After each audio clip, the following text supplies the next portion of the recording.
Hello, everyone, and welcome to the Rallied Strikes podcast. All 3.5 viewers of you.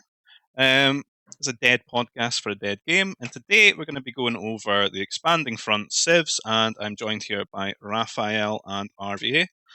And if you'd like to introduce yourselves, Raphiel, could you explain who you are and your relationship with the game? Hey, I am Raphael. Some better know me as Jedi Master 96.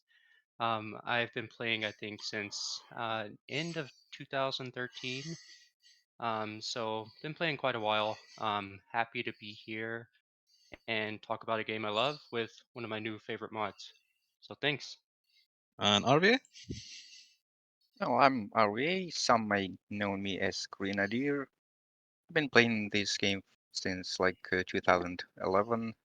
Also been developing the Expanded Fronts mod and in particular quality of life and such patches that improve the overall experience of the game. Mm-hmm. And you're both quite good at the game as well, so understand it on a fairly high and nuanced level, right? I would say so. Maybe not RVA though, but he's getting there. Oh, you used to, but not lately. Just joking with you. No, he's pretty good. Right, so we'll get started on the list here, and bear in mind, I just need to share my screen with you guys a little bit as well, just to make it followable. Yeah. Load that up on Discord. And where we are is just the tech tree, which you're all very familiar with. Oh yeah. And we'll start with Black Sun. So, what do we all think about Black Sun? I'll just run through them a little bit. I mean, they say that it's strong for their troopers and their Night Sisters, which are basically their equivalent of Jedi. The civilization bonus, the command center, and spaceport technologies cost 50% less, so they get that cheaper motivators. The military units are trained 10% faster, just a good sort of generic buff for speed, especially like being like a trooper civ, pumping the troopers out a bit quicker. Often Spynet costs 33% less, doesn't really see much application, it's very expensive tech. Probably not going to see that unless you've got like crazy late game trade. Team bonus is pretty cool though. The grenade troopers deal additional damage to heavy weapons, which is often a unit type that they're not really able to do much to. Certainly going to add up in fights and shields and stuff. The fortress bonus, the fortresses provide 100 carbon, food, and nova upon construction. I don't even remember reading that before, but yeah, that's kind of cool. Yeah. So what do we sort of think about Black Sun? Do you guys want to give your thoughts? I can start. So first of all, I think the command center getting stuff 50% less is huge with the motivators because the times that you're able to fit motivator in with like the progression of your economy, like it's so much easier to afford 150 food for the Mm-hmm. final one versus 300, and when you're able to like sneak those in, These are very there's like a powerful, huge aren't they? time. Like having the carry capacity. Yeah, there's a huge time gap there where like you need to be like on 3 CCs and pretty boomed before you can afford it as a normal player. But with with Black Sun, it's so much easier. So I think overall you're going to have a higher resources collected off of that Yep. most of the time. So that's pretty huge to me. That's what sticks out to me there. And obviously the Disruptors troop upgrade I think is a really cool upgrade. It's just a really good way to make troops kind of cool without just giving them the generic Mm-hmm. plus HP bonus. It's because it works against very important units that are very difficult to deal with a lot of civs, giving them that bonus damage. And I don't want to take everything, but I didn't even notice it was against that other infantry as well. That's kind of huge. yeah. It's really Not it's a just the cool way to make Jedi stealing troops. your cannons and stuff. Yeah, exactly. And then obviously the fact that the gladiator droid is awesome. It's a very cool unit. I feel it's so flexible. I think when you can use it because you can be very offensive with it, trying to like get forts near your enemy space so they don't have to walk forever. But they have that tankiness component too, where they're supporting like your frontline push. Yeah, they So seem to fill in I quite a think good slot between your troopers and your artillery while you try to get other things yeah, online because they're just so bulky. They do right. a lot And of then damage at just the on moment, top though, of that, don't they?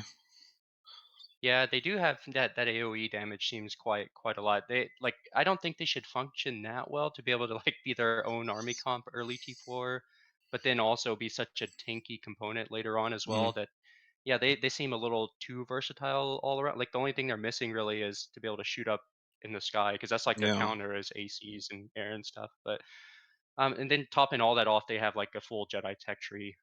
Just about they're just missing um the other racial upgrades. Like they have purge, they have faith, and then they have spirit ichor, which makes conversion just more effective. So they arguably have the best night mothers in the game, which I think is a bit too oppressive considering everything else that they have. I like them, as I said. I feel like they're quite well designed, but it is a little bit overbearing, the whole like Jedi stuff. Jedi's have been a bit of Yeah. a fickle thing for balance for so long. I like On the the trooper on the stuff, and I like this gladiator upgrade as well. The grenade troopers getting the extra HP.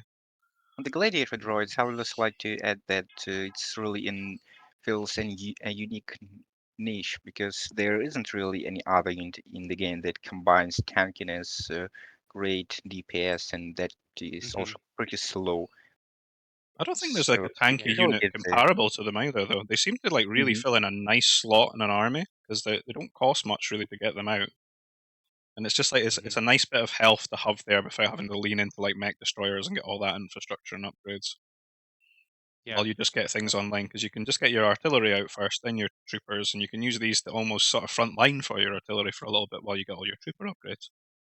Because you're going to have a fortress, right, with your forward. So the Oh fact that yeah. they do Yep. so much damage as well is what kind of makes them a bit overbearing. Hmm. Because then once you've Yeah. stalled enough time, then you get your Night Mothers online, right?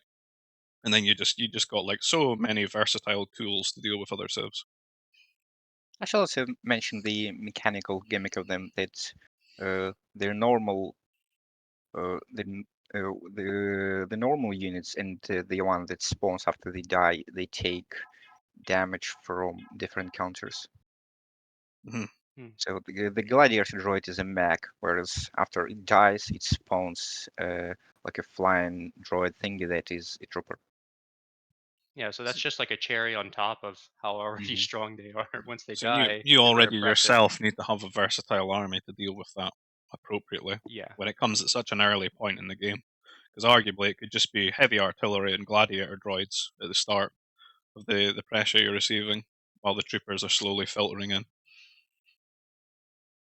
Obviously, I think the best way to deal with them is converting them, but when obviously if you're not a Jedi Civ, it's not really Mm. an option. But I do want to point out too that I think it's important that they also have efficient manufacturing and armor, and then It's in the air, the right? 30 HP interceptors, which I don't think they're as cost efficient as making anti-air mobile, but that just adds to their versatility a bit Mm. there. We certainly Because learned that interceptors are very important right now in yeah, the game, oh yeah, and yeah.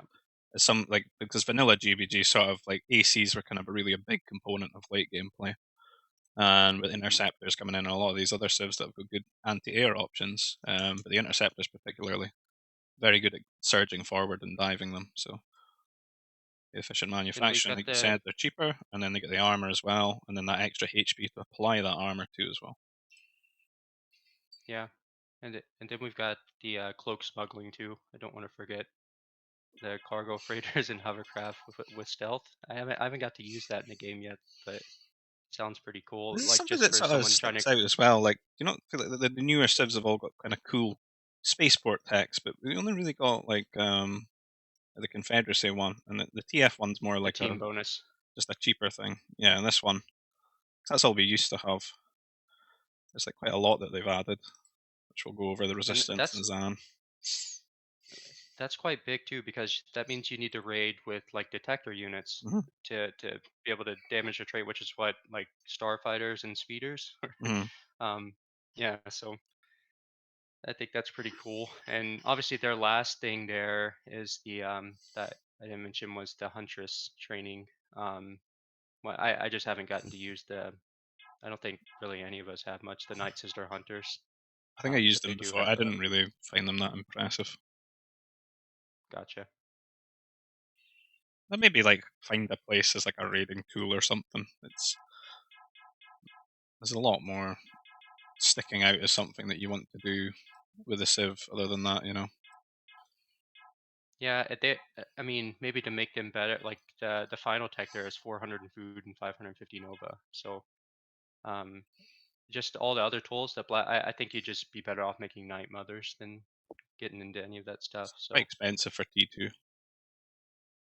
I mean, you could maybe play well, around them in T2 and have them and then upgrade them later, right? yeah, yeah, Because yeah. this is a unit you can build in T2. I mean, you get up to T3, you could drop like an offensive fort and maybe upgrade them. But it's probably going to take a bit of playing around with them. Something that we could maybe show in like a 1v1 capacity more than a team game. Because the way the Civ kind of feels right now is with that, you know, like cheaper motivators and stuff, you kind of want to like boom up for a little bit and then get a forward down and get that sort of Hmm. higher tech aggression started. Yep, yep. So how do Right we now feel they're about just kind this? of a Go ahead. oh, I was gonna say right now they're just kind of like a cheap holochrome carrier, but Mm-hmm. my opinion, Black Sun is probably the best 1v1 Civ because everything just gets online so quickly. So I think they're S for sure, and then amazing in team games. Yeah, I think they're definitely quite up there in terms of the Civs. So we'll move on to the next one in the list. Well, also, RVA, do you want to give your opinion actually on Black Sun? I know they're not Imperial Remnant, but I couldn't tell somebody because I haven't gotten to really explore this Civ yet. I've only played like one game with them. and on paper though, do they look quite strong to you? On paper, they definitely look at as a well-rounded Civs, Mm-hmm. maybe extremely solid economy and pretty good late game options. Yeah, they kind of got access to quite a lot of good stuff. Not really the water too much though,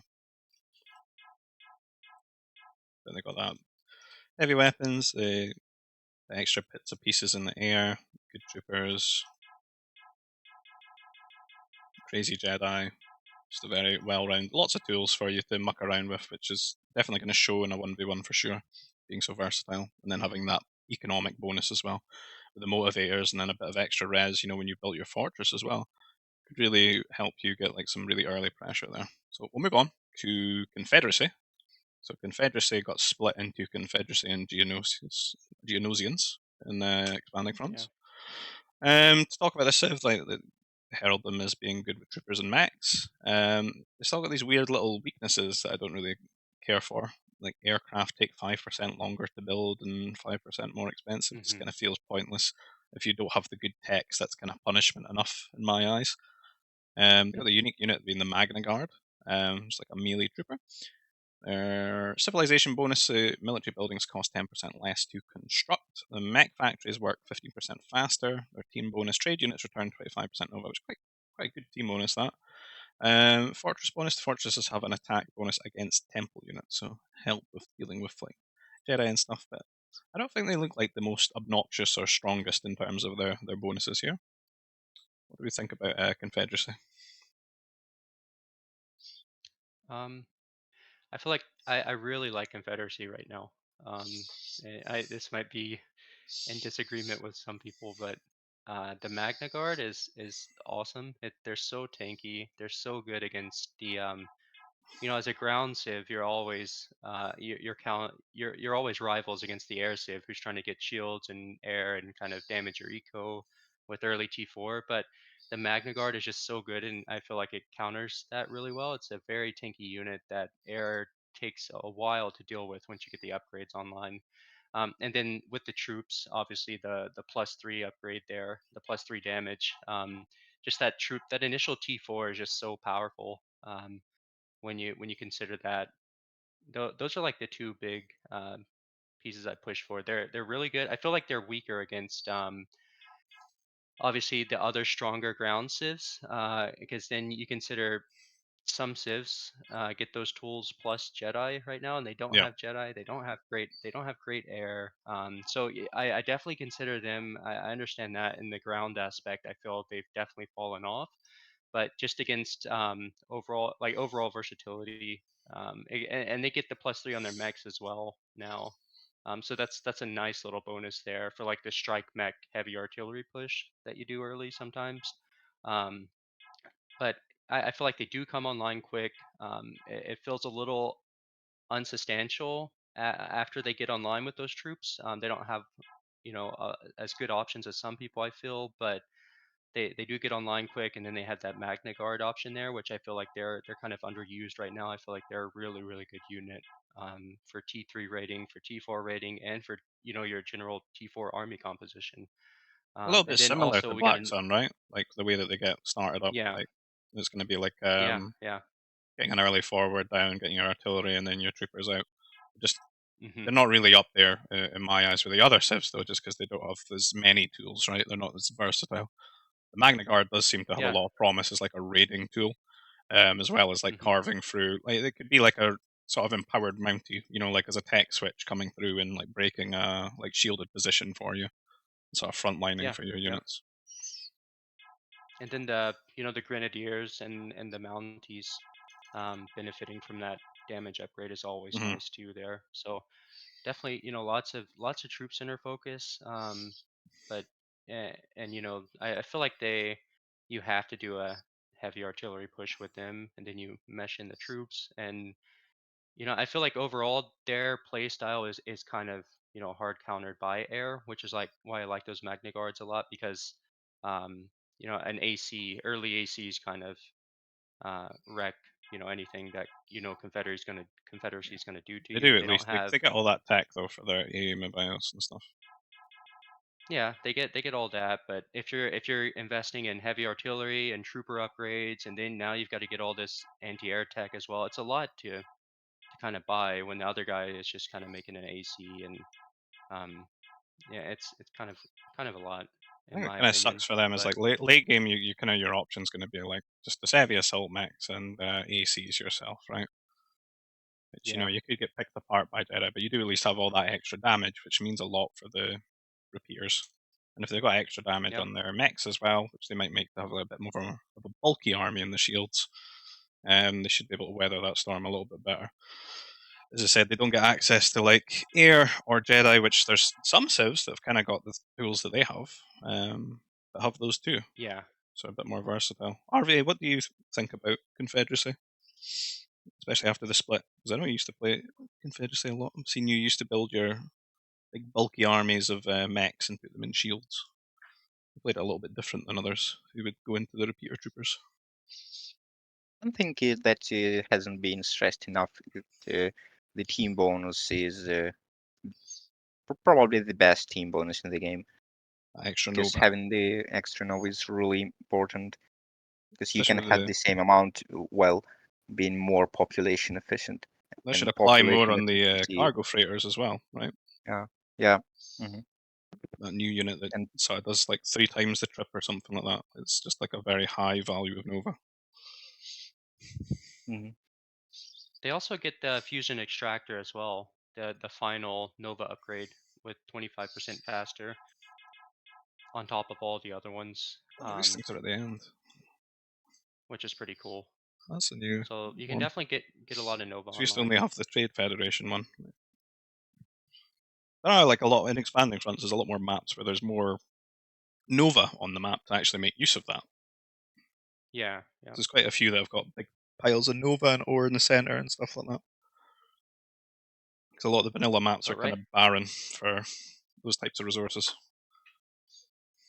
after what I've played with them though, I really feel like early artillery into troops, and then running around with Magna Hmm. Guards So they're on kind top of of that they're very the is same as the Black Sun, right? Like you leaning into that fortress unit with your artillery and yeah, troops. yeah. Similar kind of attitudes for like being a tanky unit, and have you seen how long it takes air to kill them off? They look like they could be like a really good harassment tool as well, because they kill workers kind of Hmm. quickly, right? Yeah, Especially if a player was maybe like focused on air and doesn't really have the right units on the ground to clean them up so quickly. Be similar to like a yep, Jedi Knight kind of harassment. mm, yeah, exactly. Do you have any more thoughts on Confederacy before we move on? How do we sort of rate them? Do you think? Do you think they're in a good place? Do you think they need anything else?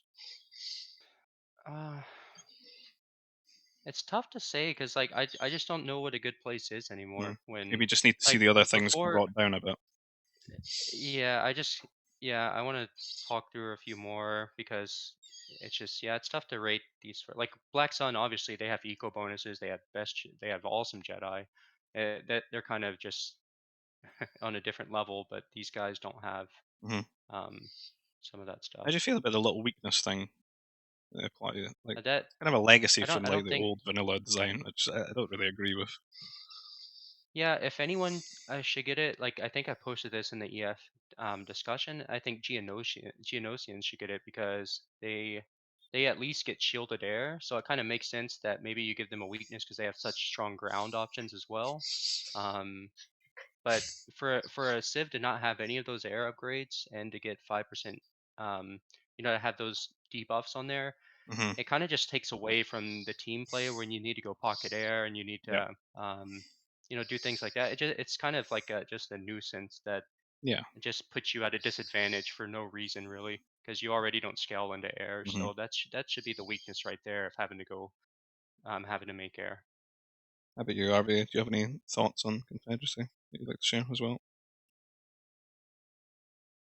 Yeah, I would agree that the weaknesses probably should be taken out. Other than that, yeah, they just seem like a well-rounded Civ. Hmm. And although, yeah, I could say there is they have all these techs to get more Nova, although they kind of missing some of the late game Nova options. So Yeah. really, once you're starting to run out of carbon, your really option is the Zolt mech. Salt mechs and ACs, but then ACs are just Yeah, not as and strong AC. now with the interceptors, right? Hmm. So I Yeah, kind of pretty feel kind of much. bad into, like ranged Jedi conversion. But at least they do have the troopers to try and zone them out a bit. Um, I think we're all kind of in agreement about this whole weakness thing because it's like the Civs are already punished enough by just not having those like valuable technologies, like having shields or having the Jedi Yeah. upgrade their masters, etc. So these little things just they do feel like a little bit of a punch in the face after the fact. So move on to Hmm. First Order. First Order held it as strong troopers and heavyweight. They're all very similar civs, really, in the way that they're laid out. Yeah. Their unique unit being the Jet Trooper. They got their unique technologies: indoctrination, cool Conflagrine 14, advanced torpedoes, auxiliary power cells at the mech factory. We'll look at them in a little bit. Civilization bonus is kind of a really good one that stands out. The workers carry +2 resources starting in tech level 2, and then advancing tech levels require one fewer building as well, which could create room for some interesting sort of builds or cutting some corners and stuff. Troop center Mhm. technologies cost 25% less. Flame troopers replace the mounted troopers, so this is a very unique thing where they don't actually have mounties like all the other civs in the game. They've got their flame troopers. The team bonus, the research centers work 30% faster. Could help with your teammates getting that advanced anti-air turret upgrade. Fortress bonuses, the fortresses attack 10% faster. So, as usual, we'll just sort of start with Raphael here. What do you think about First Order? I have mixed feelings about them, but I feel like they're probably the weakest Civ right Hmm. now in the game. Even though they have that great eco bonus, obviously there's not a Yeah. lot to scale into in the end game. It's So you crazy to got think, right, with that basic, eco bonus them being the weakest of, because it's something that they thought would be, wow, they're just going to be so good, right? yeah, and I think most people know I won't go in depth with the caveat of the not needing the additional tech building and how it doesn't really work out like you think it would Hmm. because oftentimes you just need the buildings anyways. Yeah, I do think the research centers working 30% faster is actually pretty cool. yeah. I think they have great anti-air because they get the upgrade that gives them. I don't want to misquote here. Where is it? It's in the heavy Where's it weapons at? factory. Yeah, it's either there. I think it's in the research center actually. Research center. Um, The advanced torpedoes. So they travel yeah, faster and they get +1 range and sight. So they're units and yeah. So that's structures. right. So that's actually like really, really nice. It's a It's well not as priced good as one the as well. Geos. 350 carbon, 200 ore. That seems pretty solid. Yeah, it's pretty solid. So that right there you can argue with them having the better eco and pretty decent anti-air, and with an AC anti-air push, which is what I just recently discovered is actually kind of a strength there. But It's a really slow that's way to kind of play, though. yeah, that's really nuanced, and that depends on what air civs you're playing and stuff like that. Because they also get armor on their air. They don't get efficient manufacturing, so you want to lean toward the anti-air mobiles, not your own interceptors. Don't So get that advanced really does fighter help them a either. lot. Yeah, yeah. So you get fast. Yeah, it's kind of lackluster there. The troops don't feel great at all because I mean, by the time, like as well as I do, by the time you get all these war center upgrades and you get indoctrination, you get your repeater troops, all these upgrades online, the other guy, the other player usually has much better stuff, and it's going to kill anything with 45 HP. It's also the Pretty, HP of pretty. the mounties as well. Like the normal, like advanced mounties are like 145 for the other civs. These were only like Yeah, 116, which it just felt yeah, even and more lackluster because they have a big role in yeah. late game. So right, and I've experienced that personally. Like I get all these upgrades, and then I get the repeater troops out, and they just kind of die instantly to like normal strike mechs, and it Hmm. feels really bad. Um, but and then you talk about like the flame troopers. So a big weakness there is like actually when you're getting T1 mounted, which is actually a pretty popular strat. You're actually at a disadvantage there because the flame troopers are so slow that you can't really defend your base because you want to defend mounties with your own mounties, Hmm.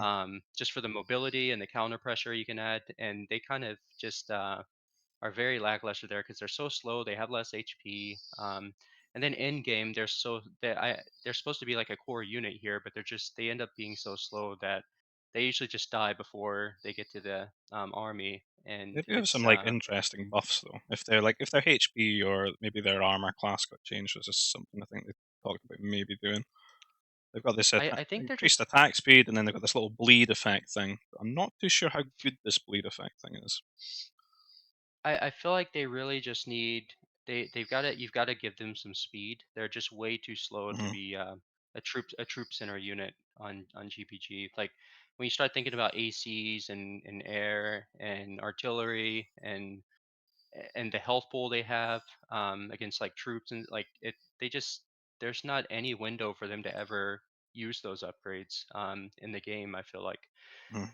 so unless you're just killing buildings, which that's anything can kill buildings really. So I just don't really like where they're at. It feels like they have a great eco, but you just don't have a lot of great options I there, think it's a little bit except ironic as well, though. Like the way that you would expect to play them is kind of fast paced, as the other civs. yeah, But then the best way to yep, play them would be something that's so slow and turtleish. yeah.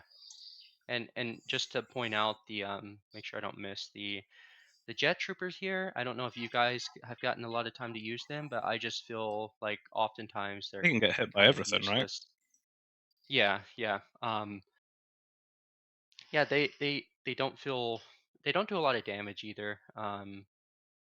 Yeah, they just don't feel they don't have a lot of range. Yeah, it's So kind it's of like feels it's like a bad to unit raid that you with could them. raid your opponent's like carbon line, but get hit by their turret, right? Yeah, It counts as an air it's unit, but I also get hit by like their mech destroyer as well. yeah, it doesn't feel great at all. So yeah, that's kind of where I'm at. I just feel like if I roll them, I need to like get your MDs and troops out until they're outscaled, and hopefully you can work into Hmm. air cruisers and anti-air mobiles by that time. And you all know how that goes. An air civ can walk up and snipe your ACs pretty easily most of the time. So Harvey, how do you feel about First Order? Looking at all this, Yeah, I agree. They can all kind of feel like really great economic options. So you could easily tech quicker than other systems, but then you don't really have the option to utilize your faster tech. hmm this is one thing we forgot about. The assault mechs get this secondary siege cannon attack, which is kind of oh pricey. yeah, yeah, and it doesn't do a lot except to buildings. It doesn't do a lot of damage to unit. I don't know if it Hmm. does. I haven't really looked, but it just didn't feel that It doesn't impactful feel at like an all. actual And cannon shot, right? It feels like maybe a It, toned down one. it feels pretty underwhelming, because if you're in a situation where you could use it, then normal Zolt mech attack does the job just as well. Because they already do so much damage to buildings. If there's Yeah, anything instead in of getting this- that upgrade, I think you're just better off building another assault mech. Honestly, I guess we should talk about the Rin Masters a bit. What's I haven't really used these much yet because I don't feel like I've ever been in a situation. They feel so easily countered by Jedi. I guess they'd be decent in a 1v1 scenario if the other player doesn't have if you Jedi. get them But and they've got Jedi, you feel you're going to have to get purged because they're just going to convert them from you. yeah, and at that point you've invested all this Nova. You're just better off trying not to go down that whole line there and get try to lean towards the air This is cruisers one of these times and where you stuff like wish your that. knights would like turn into masters when you upgrade them or tech or something. Yeah, that could be pretty. That could add like a little option there. That'd be pretty cool. Because you Like a could play them all the way through the T4. game, you know. But for Well, whatever that'd be reason, they've cool always had too. that split between knights and masters. Like knights can never become masters. You're on this council, but we Yeah, do that not grant you the rank of master. take a seat. Um, that would play into their tech. That like I feel like their biggest advantage, if I'm being completely honest here, is trying to play air in T3 and then being able to click T4 super quick because you only need the air base. You don't need the research center and stuff, and catching people off guard with fast fighters and getting eco damage. I feel like that's one of their best You're not strengths, really going to and want to build a that's fortress, are you, to make these jet troopers? Because they no, definitely need no, some help. I no. But what you just mentioned, the Ren Knights turning into the Masters, that could play off of that strength there that they Mm-hmm. have, being able to click T4, quicker Yeah, than other people.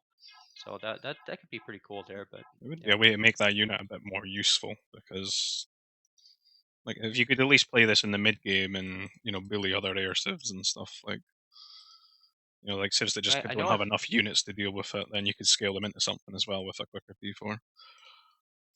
yeah, I think I've seen Zeldrake talking about making the Ren Masters cheaper or give them an upgrade like that. I think that'd be a great idea. Harvey, I just is this wanted to throw crossed that out out there. here? The superconducting shields. Is this? I thought all civs get this. Am I wrong? Apparently, you're wrong, because this is also the first time I see this. Yeah, I've I'm never just, noticed I'm just, this. I'm just as surprised as you are. It's a weird thing for the uniqueness. I'm going to be honest. I never get these blooming things, even if I probably should. But I don't, it's I a don't, weird I one. don't, I'm not even sure if this deck actually does something in the expanded forms, because in vanilla game it used to be broken. Mm. This one does though, because it's just the fixed HP. But Yeah. the shield drop effect. Right. So we can pretty much all agree First Order in need of a lot of help in a few areas, and Yes. not just one area. And old classic Galactic Empire. We kind of know Galactic Empire, but they've had a few changes, and we'll just go through them. As you remember, they've got the Dark Trooper and the Probot that nobody really builds a Probot. The unique technology being that Walker research, so that they can shoot. AT-ATs can look up and shoot air. They get a little anti-air attack.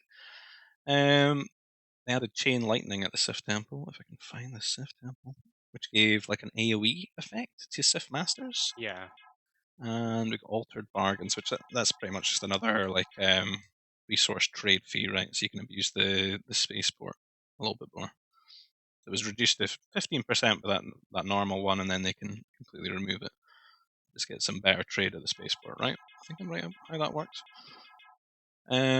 Civilization bonus: the ore miners work 10% faster. So I think what they used to have was their mechs used to move a little bit quicker. I think that used to be their team bonus, but they've changed that to mech factories work 10% faster.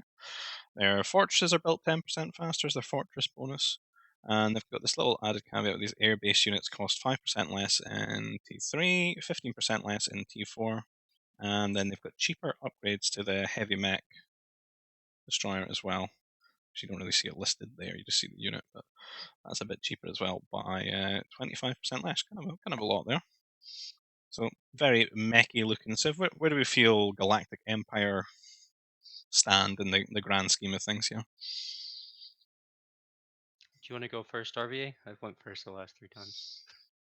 Yeah, well, I would say Galactic Empire really hasn't changed too much. So it used to be a very well-rounded Civ, and it still is one. So kind of, Yeah, go ahead. Sorry. you know, kind of a Civ you can just with some brain dead late game compositions. They also have a lot of options, though, even having Yeah. that strong brain dead composition. Like you've got Mhm. access to the masters, and though they can't like make them invisible, they still got purge and they got range, so they can still be quite a nuisance. And then that chain lightning thing is probably a little bit of a meme thing that you would ever have a lot of them, but you could use them as like a tech switch to sort of flank some units and get like a bit of extra damage out there, I suppose. I'd How do also you feel add about the cheaper air as well, though, that they get? Because it's actually pretty good in 2-3, especially because you can, especially if you're playing a pocket, to then being able to afford slightly more air and maybe on slightly less Nova workers is pretty huge. in T4 as well, they still get that efficient manufacturing on top of it, and so they can make these interceptors as well, like maybe deal with air cruisers. Raphael, how do Yeah, you feel about GE? I feel like they're very, very powerful. I'm trying not to, because I'm trying not to let my bias from vanilla take over because they were just so oppressive in vanilla when they got to late game, and I think a lot of people weren't using their Sith Masters as much because the heavy mechs were just so good.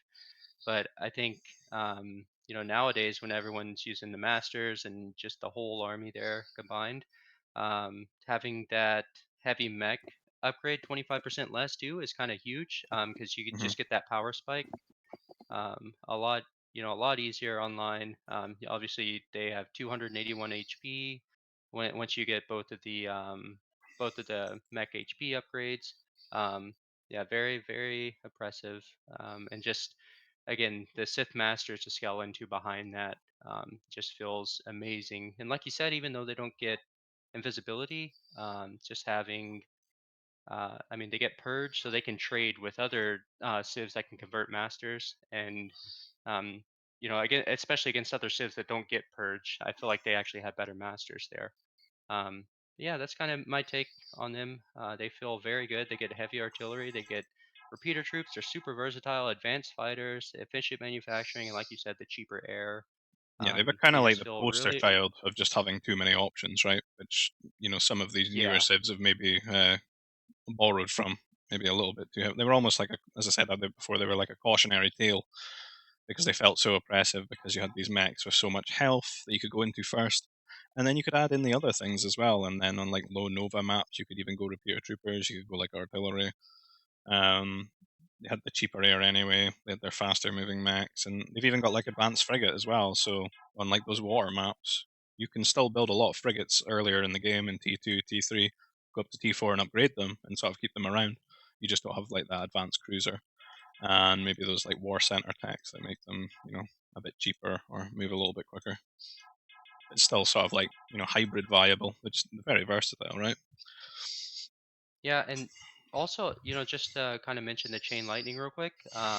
It's actually very strong. Like even with one Sith Master, you can notice a huge difference, especially against melee units. If other melee units are attacking the Master and they kind of circle around them, it is actually a pretty cool upgrade. Again, like you said, it's a meme because not oftentimes are you meleeing with Sith Mhm. Masters, You but often it bring is these pretty in just to cool. convert some stuff for steal some Jedi, right? Later, a little Right? bit later Yeah. on. It's Yeah. a viable thing. If Exactly. you've got the resources for it, you could use it as like a big surprise on like a shielded position. Yeah, and just real quick, speaking on overall army comps, the heavy mech destroyers with both HP upgrades and then the Sith Masters behind them, I feel like are definitely one of the best army comps in the game for sure. Uh, because I'm just trying to think of the other civs that have masters at that level, but they don't have. I don't think anyone else. Well, there might be a couple or one that gets both mech HP upgrades, but I'm just trying to think real quick. I can't. Maybe New we'll run Republic. into it, but yeah, but then they don't get purge, so you can actually. I feel like you're in a better spot trading against their masters. With even though you can't see them, since the fact they don't get purged and you do, I feel like you're in a better spot there. So, but that is, yeah, that's one of them. RVA, you sort of said your piece on this, so we kind of agree. Galactic Empire is still very strong, right? Just because of how versatile it is, and it's Yeah. good at what it's meant to do as well, like mechs. But then it's just got all those other options as well, which kind of makes it such a force to be reckoned with. I think just being so versatile is just such a strength in a game like this. I don't think I ever was that upgrade to heavy mech 25% less than vanilla. I don't think No, I don't that's think so. that's got to be a EF thing. Yeah, so and I'm that pretty, just I'm helps pretty sure them. it's a vanilla. It's You from think? vanilla. All I I'm really pretty remember is like the team bonus, to be honest. And they had like some Yeah, cheaper air at some point, but I think they've changed that a little bit as well. but yeah, that upgrade there is actually pretty cool. They get online Yeah. very quick, and then mech factories working quicker too. And they just get their power spike so quicker, and then back it up with quicker production. They get online hmm very quick. Even not having shields though, but having cheaper air, like you could play air into quick MDs, or you could build your MDs in T3, get up to T4, and then get your heavy upgrade a little bit quicker as well. But that cheaperness, Right. quite like them. What about the Dark Trooper? Just before we move on. Uh, not in a great spot. You can kind of meme a bit with them, but I don't. Hmm. I build them sometimes, but I don't feel like I'm ever building them when I'm playing, in a tough spot or an equal spot. Only when you're kind of ahead. I like them for raiding, but it's just like strike mechs do so much better. You don't need the forts. I feel like they have a strength there with the early, some kind of early T3 pushes because it's hard to deal with them for some civs. But Rebels. I feel like, yeah, rebels, like any heavy troop civ, that doesn't get great strikes and stuff like that. But again, I feel like they're mainly kind of a bit memeish, but I kind of like them. Did the yeah. build In time most changes go situations, through, RV? huh? To the fortress units? Because remember, we're going to cut everything down for the fortress units. Did that go through for the Dark Trooper? Can't really remember. I don't remember either. I wanted to add that the problem with them is it's kind of a strike mech that dies to other strike mechs. Yeah, So in most Hmm. situations, you will not build it over the normal strike mech. Yeah, exactly. that with its old build time as well. But if it got toned down a bit, it kind of helps a little bit. It's hard because like you play them as a mech sieve, right, and it gets trooper upgrades. So you almost don't feel Yeah, like you want to like lean all the way that angle unless you played like troopers earlier on in the game and you already had some of the upgrades. Then it feels like a little that's what I bit mean. easier to flex in if you've got like a forward fortress. Yeah, for that T3 kind of push there. But Mm, uh, and again, if you're trying to like trade more cost efficient against grenadiers, if the other civ has good grenadiers or some kind of bonus there, or they just have a lot of them. But still, I still think most of the time, just like strikes are gonna do better. I don't know yeah, why, but it just feels like they're not great because oftentimes when that comes, like you're dealing with a lot of grenadiers, you don't have all those fortresses made to be able to like pump them out and stuff. right. So I think we should move on from it because we're taking our sweet time to get through these. I think. yep, right. Geonosians have so many things I can't even properly read the list here. Meant to be all about the Mounties, the heavy weapons. They got their own unique technologies, so they've got their Geonosian diligence upgrade at the command center, which basically just makes them a bit more efficient, does it not? They're not right at the end. Where's the CC? Can never remember exactly what it does. Enhances worker statistics, so they get a work rate increase of 10%, they get an attack increase against troopers and buildings, and +4 against turrets as well. But what you really want there is that work rate increase. So it's just like an extra sort of motivator, and I guess in a sense. Yeah. And for the civilization bonus, the workers gain basic training automatically, which is quite strong for when you want to do like Mountie rushes and stuff, because it gives you extra Nova to play with without having to put the workers on Nova. Our workers build Mhm. 25% faster. I imagine that means that they actually build things 25% faster. They don't actually get built 25% faster, right? Right. Yes. Basic armor, light armor, heavy armor for free. This is quite a cool one. So once you've got your war center, you actually get these for free. on your troopers. Yep. Team bonus, the fortress unique units cost 10% less, so it's going to help them with their Geonosian warriors and just help everyone else out on the team. And their fortress bonuses, the fortresses add 5% population, +5 garrison capacity, and +5 maximum projectiles, which is pretty cool because our troopers don't have much health. It means you could put them in the fortress to get the extra projectiles. It really helps because the way you want to play them really is get those Geonosian warriors out right because they're so strong. So you get an extra 5 pop from that. You get to save a house, and it helps when you get raided as well. You've got that extra 5 space to garrison your workers. And quickly going through some of the things that they got access to. They seem to be given like technicians, advanced redesign, which is kind of quite a lot for what they're meant to be, because they're meant to be all about like the heavy weapons and the troops, right? They got the Hailfire rocket pods. The anti-air mobiles fire 2% or 2 times more missiles per volley, which is quite strong, especially against like those air cruisers that have got a lot of health. And yeah, I don't know if there's anything else. We're still, oh yeah, we got the beasts in the old nursery. So when they split off Confederacy, they took their beasts with them, which I can't even blooming see them here. They're meant to be here. I can't even remember. Yeah, Actually, the Reek and the tech tree is broken in this version, yeah. unfortunately. So, do you want to go first this time, Raphael? Maybe you guys can just take turns going back and forth. Yeah, it doesn't matter. I feel like Geos have the best late game in the game with the Mhm. with their anti-air mobiles, just being so good at killing interceptors, other air, chasing ACs down, and then getting your own ACs on top of that. And then if you need to fit in, like if your army starts trading a bit badly or whatever, you've got the double HP mech destroyers and stuff to stick in Mhm. there. So it just feels so good. And then you get shields on your air too as an option, to kind of like if you need to be more versatile and open with interceptors. You get efficient manufacturing as well. So you can definitely play a lot of team versatility roles there, while you scale into that later army. And then the quicker I like the final dexterity upgrade on the troop center is so cool. And These are also just a the little extra bit health. expensive, though, right? It's something I kind of talked about recently. Yeah, You look at they're them. a bit expensive, definitely. A lot of food there. Mhm. It's definitely a I thought it was late funny game that you upgrade. compare the scaling of like range stuff. So it goes Hmm. 75, 225, 300, and then this is like 100, and then it's like Yeah, 450, 150 carbon, and 500 food, yeah, 200 those are carbon. a bit unrealistic, probably in like a 1v1 setting. Um, to get those early on, Hmm. it definitely have to be later on. But like team games, I don't feel too affected by it. But yeah, they're definitely kind of expensive. But it's so cool. The Mounties being so quick, getting on top of the army so quick. They just have so many great options. And they even We can't have quite see their they've got nursery tech, can we? The one is it not like a bit more health, the mounted units and the beasts? yeah they get more health on mounted troopers and the I beasts.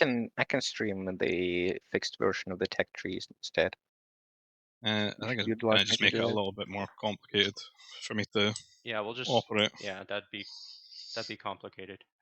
Okay. Probably Um, only this one that's broken, I think, is it? We kind of know what it Yeah, is. Is yeah, it not like yeah. 20% health or something like that? It's just the nursery tags that don't show up. Mhm. Well, if you can yeah read it out they to just us how much it does, the mounting one, the nursery, Mounted troopers and beasts gain plus 25% HP. so 25%. So it's I think they go up to like 181 health on the mountain from yeah, our and then recent experiments. they've even got the Sith Knights with conversion range. Oh yeah, Um, not, but strong. yeah, they overall, and you've got that cool. I really like the upgrade here where you get +1 armor for free. That seems like really cool and something Hmm. niche you could play around. Yeah, Just getting your repeaters online or your mounties online quicker with the armor there. And just needing to buy the damage I think upgrades. Mounties is So probably the one that's you really going to take good advantage of with that, yeah, because then you can just focus on getting your damage. yep, and it seems just so cool for an upgrade like that to be utilized. So I really like that idea behind that. And then they also have heavy artillery. Like they got a full tech tree. All they're missing here really is Jedi. Hmm. And again, and then they've got that amazing anti-air to scale with your own ACs at the end game. So really like them. How about you, RVA? How do you feel about the old Geonosians? See, they got superconducting shields. This is the most important. Yeah. Yeah, they kind of sit with the best multis in the game. The increased speed really helps you get to the enemy units quicker, so more mounties survive, and as such you can do better damage. Mm-hmm. Mhm. Do you think they're better than the Wookiee ones? Because Wookiees have got that extra armor, that regen. Not sure. I feel like the speed is probably being underestimated because I think in it's I like still every case except against Imperial Remnant, probably. yeah, every case except against mech destroyers. Yeah. Speed's pretty cool. What I like about them as well, though, is that you can make the mounties, and then you can like saturate in your Acleys and stuff later as well, which just costs food. So you can actually use them with your mounties to sort of kill off troopers that people would make against your mounties. As I said, the armor Well, thing seems really strong to me. Like to get your mounties online at like the start of T4, like wipe some like unprepared heavy weapons and stuff. although mhm. they might struggle against troopers a little because they're missing the heavy strike and their repeaters is also not that great. What I think will help them though is because they've got artillery as well, which does decent damage. But the fact that they can build air cruisers and then be really Mhm. oppressive with protecting their own ones with this, the Hellfire rocket pods, and the fact they've got their own like shielded interceptors as well, that could really help them when they're struggling, like against clumps of troopers. Yeah, They do I have don't assault think mech as troops would well ever. with health. Yeah, yeah. I don't think anyone ever struggles with troops in any situation really. It just except like outside of 1v1. But I forgot to mention like the Geo Rush is awesome Yeah. because the fortress you can make the fortress quicker with the workers, and that's also like a big. That's a nice eco boost too. Like you make all your farms quicker, your prefabs quicker, like just everything's quicker. The hmm fortress is quicker. It's really nice eco bonus there. Yeah, it's from someone that used to be that is probably number one Geo salesman. Um, Yeah, yeah. Everything that they kind of got here has made Geos stronger in a sense. Because the way you play it is you Hmm. drop your fortress first, and that's like your defensive location, and then a little bit later you're going to make like another command center, and then maybe an anti-air turret as well, before you start making like your heavy weapons factory and stuff. So all that stuff coming a little bit quicker when you start to build it is just sort of huge. Having the extra population as well in the garrison space is really nice, and then having shields now as well, which means you could technically just skip going like fighters or anything like that, and just go into shielded geos in early T4, Hmm. and they're quite effective. They can tank quite a lot of shots and just be a huge nuisance. I think this is a Yeah. civ that's just going to be strong at every point in the game. Like they've got Shielded a Geos really good early game. Shielded Geo sounds absolutely menacing, and It I'm is. lucky I haven't yet been on the receiving end of I'll that yet. try and make sure that you do. I mean, I almost want to Yeah, just pick Geos every game. I don't care about Jedi 'cause or Air. I just want to make Geos. when you think about it, like you can kind of counter that early T4 kind of now with shield batteries and stuff, but Geos are going to tank a lot more shots than interceptors and fast fighters from the Mm-hmm. shield batteries. So yeah, it could absolutely wreck that kind of meta there. Right, so we all in agreement. Geos very strong. Any other points you just want to add before we move on? I think they're the best. I think they're the best. RVA, Yep. happy enough to move on to the Gungans, who also have this one of these weaknesses. Is this the Gungans didn't have a hard enough time. Aircraft take 5% longer to build and are 5% more expensive.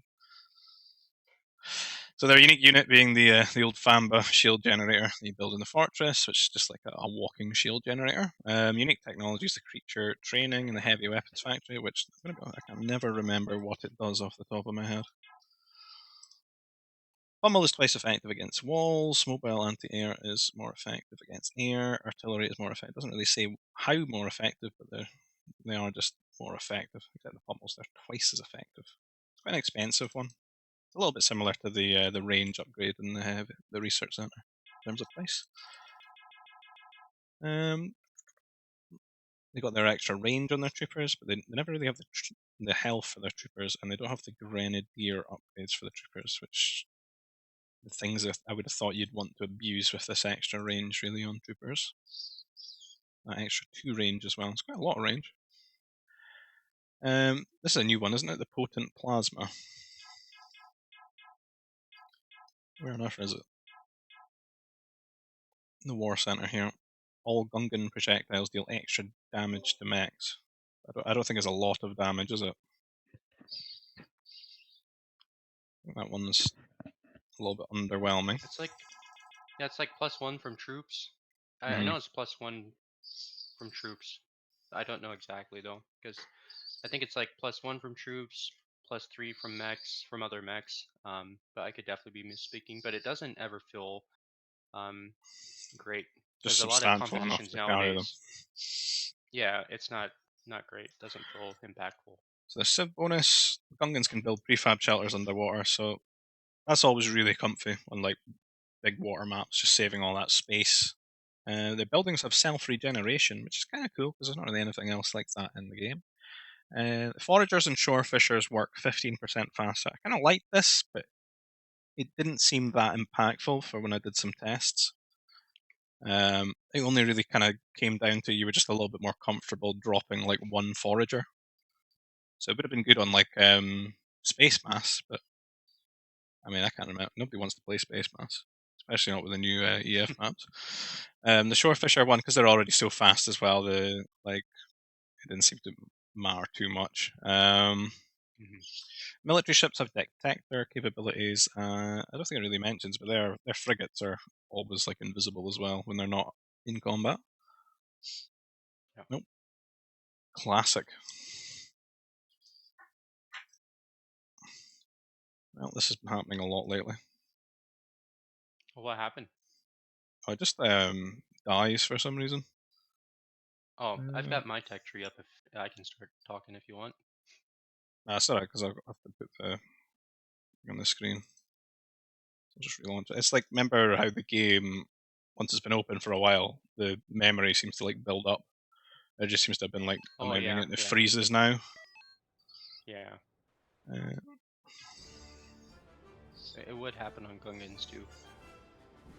yeah, of course. The out of sync It's gonna save. crash because he didn't. No, Not it works. It works because I did this the first time. I thought that myself. It just goes to a green map with nothing on it. Where are we? So yeah, they got those invisible frigates. Shipyards cost 15% less, which is kind of a cool team bonus. Always like, especially on like the water maps. Shield generators cost 10% less. It's kind of a big one in the late game as well. He's saving that ore. And fortress bonuses, their fortress costs 50%, or 50 less ore rather. They're meant to be like a mech civ. Got the healths here. They obviously like really good water civ, but for some reason don't get heavy monitor. They thought that would be too much for them to have the heavy monitor. No Jedi access. They do get their superconducting shields. The Wolfambas, good heavy weapons. Intercept, they have efficient manufacturing, but don't have the armor. And then they got all these techs for the boats, and then they get their own one as well. So it's just like an extra cost reduction on building ships, and they build a little bit quicker. Yeah, how do we feel about Gungans? RVA, do you want to go first here? Gungans kind of feel like they don't really excel at any of their decent options, despite they can tech into mechs, into heavy weapons, and into troopers, but none of this are really on the same level as some other saves that got cool upgrades. The Despite they have a unique upgrade for each of those, but they don't actually feel too impactful. They can, for example, utilize their extra range on grenadiers because with them missing the explosive yields upgrade, their grenade troopers are just not good. Mm-hmm. Mhm. They They have the they have Grenadier upgrades. training, but they just don't have that splash one. Yeah. Does feel like the And thing you want to build with that range, right? yeah, yeah. This splash one is really impactful. So Double the damage. yeah, their MDs have less HP than because still lacking the plus 50 upgrades. So it's really not a very good tech option for them. And they're missing some special upgrades for their artillery as well. That like the Wookiee range. So yeah, Yeah, they. Mhm. they get the creature Go ahead. training, but like are the most important thing there is like the mobile being more effective against air is great. The pommels are a meme, and then artillery is more effective against buildings. That's just kind of a meme there because like unless you're killing a fort, I don't know where that would ever be impactful at. But Yeah. I've seen a lot of people kind of point out that well, they get creature training, they get the mech projectiles. I think you'd Like rather it the was main more thing damage is that against units or something rather than buildings. yeah, right, and the main thing is that all of their, specific upgrades, like RVA said, they're not impactful, Mm-hmm. in like any real scenario that you would think about, except like I guess if we were playing the AI, it's a bit different, but yeah, they just don't feel really impactful at all, and they Unless just they're on a water like map. even Like water's the only thing that really feels, great about them. yeah, but not I don't even think that because what do you do against Jedi and then like Imperial Remnant, they have that new unique water unit that kind of just like Yeah, that thing is destroys Gungans. shouldn't even be like considered. It's um, ridiculous. yeah, so they don't even feel like I don't like them. They don't feel great on water either, just because of the Jedi factor. But you do get faith as Gungans, correct? Yeah, you get faith, but still, like I feel like purge. You need purge there because once your destroyer, like your destroyers are just gonna get converted, and I mean not your destroyers, your cruisers. Um, Mhm. they You just got to feel abuse the really range a lot. Like at least you can at least yeah. get into like a good advantageous position with how good their frigates are at the start. Just being able to drop Hmm. aggro and turn invisible means you can actually save them. Yep. You can get a lot there. They just, to me, they feel like the most ethical civ in the game. Really, like there's nothing like it's just the No ethical civ. crutches. Yeah, there's nothing like ridiculous Yeah. about them. I don't think they're the weakest. I don't think they're as weak as First Order. But No, they're I kind of think they're down right there. there with First Order. Yeah, they're kind of down there. They do get they get efficient manufacturing, but I just with that They have air the debuff superconducting on there. shields, though. Oh yeah, yeah. But with the air debuff, it kind of feels a bit silly. The Yeah. Fambas So always feel a overall, little bit underwhelming, right? Because you can just get converted. yeah, and that's what you got to play to. All is like I think you've said like in private chats and stuff when we talked is the T3, they're good. yeah, T3 Famba push to get some build momentum off of that, and that's where you want to be at. You Just just want because to it's be got ahead so with much Gungans. armor. That like 20 armor Yeah, it's got. and the mobility it gives you when attacking an enemy pretty early in T3, it's really nice, but Mhm. that's pretty predictable. Um, The nice thing in that's pretty 1v1, predictable though, if when that's there's thrown not late. like masters at the time, it's quite overwhelming, really. Yeah, yeah, Like it can other be like nice in most of what we 1v1. play is team games, though, so like they just don't Yeah, feel that amazing. and then again, like you said, if you're not against a master civ, and 7 out of 15 civs get masters now, and so there's pretty much it's a half chance you're going to be against a master civ. Um, but yeah, that's kind of where I'm at. I just feel like all the upgrades are cool on Hmm. paper. They do like interesting stuff, but none of them are really impactful when you sit there and you open scenario editor and you do army Hmm. versus army. They just all feel kind of lackluster. So, what do you So. think the changes should be, you guys, for Gungans? Do you think they should get like explosive yield for one, so they can properly make use of this range? I Um, think that would be I think that would be great because that would mhm. be I think that in itself would move them up, a couple of Yeah, tiers just to be able to I like the play idea of play to that. you got like your mech destroyers, your artillery, but then you got that little differential chipping in with damage. Like grenadiers with a bit Yeah, more range, because just they're right helping there. They clear have the squad out. mediocre. Yeah, they have pretty mediocre mechs and stuff, and you don't need to have the best HP mechs in the game. Where that no, it's not like I'm asking for that, but if you've got something else to be a differential in the trades, like the grenadiers getting the explosive yields. It just helped the army, the overall army a lot better. I think it helps. So To be honest, I would push for them to have a bit more health on their mechs because it kind of rubs me the wrong way that they never had the same amount as TF and Yeah, Empire. I think it would be a good idea to Their buff the creature armor creature could armor, be so changed. so they could probably have the highest HP assault mechs in the game. Just give them more health than the advanced redesign or something, like a little bit more. Mm-hmm. That's what, Just 50 hit assault points? mech. Make it like 60 hit points or Mhm, something like that. mhm, I don't know. mhm. What do you feel about them not getting heavy monitor? Do you think they'd be too oppressive having heavy monitor? I've not really played I the guess monitors yeah, that much, but was I'm in pretty the sure idea they're kind of behind it. obnoxious. in some scenarios, but it's like how often do you find yourself like full water v water, and then you get to abuse like heavy monitors because you've won the water. Like if you win the water, you've pretty much won the game, not because you can get heavy monitors out, it's because you've destroyed their eco Hmm. in the water. And it's not. I feel like you do need the heavy monitors because we do play so many team games, and Gungans can be very impactful there, controlling the water and getting those heavy monitors out. And it kind of feels bad when someone else, when your Gungan army is fighting against heavy monitors, and you don't get them in the same scenario. So, I think it's kind of and then crazy the though fact that they might think that they're a bit overwhelming, but Naboo has got like the same water but has heavy monitor, and then they've got their and masters, taxation in the fortress to actually get the same price for their like water yeah, as well. But then they got the masters as well to and convert the boats. Like yeah, and it's Remnant as well, they're kind of the same. Like masters as yeah, well, remnant of full is boat factory, even heavy monitor. I think this doesn't really line yeah, up there as like a they should get design it. I choice. think they should get it Yeah, for sure. so maybe a bit more health. Get this upgrade. Anything else that you think kind of need? Maybe change the creature training, like the artillery part of that, maybe. Yeah, give the artillery something other than buildings. Like the building is just not Hmm. impactful at all. And like I said, unless it's like some very niche scenario where you've got like 8 artillery, you're trying to kill a fort to for some time constraint that you have, you need to get it down. Like I don't know outside of that, like making that crazy scenario where it's actually effective. Um, Because these are all very helpful, right? The Geonosian engineers, it's like they move quicker and they reload quicker, oh yeah, yeah, and then the Wookiee and range. We all know mobility what is yeah, range is like.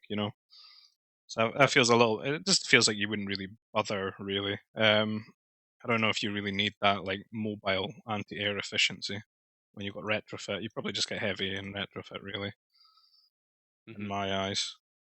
And of Yep. course, probably remove these silly weakness things as well.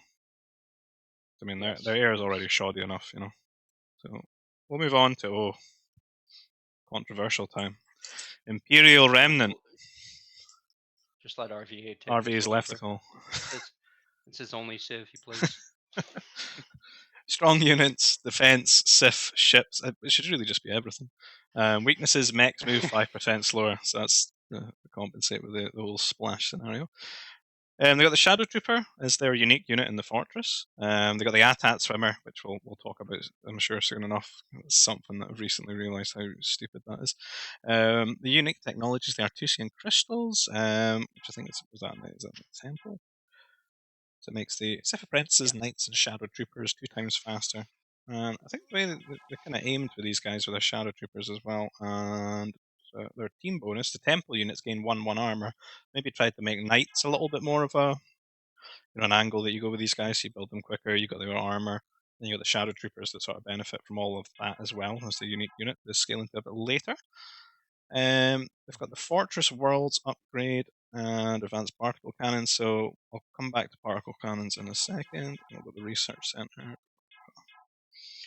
So the Fortress Worlds is the 400 carbon, 150 ore.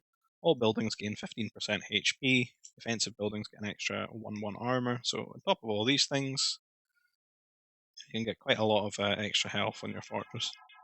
Can't remember how much you can get the fortress up to.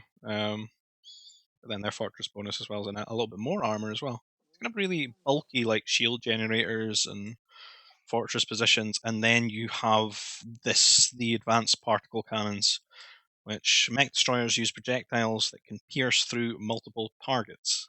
It's a little bit pricey, but it's really, really, really good. Because mech destroyers are probably the most versatile unit in the game.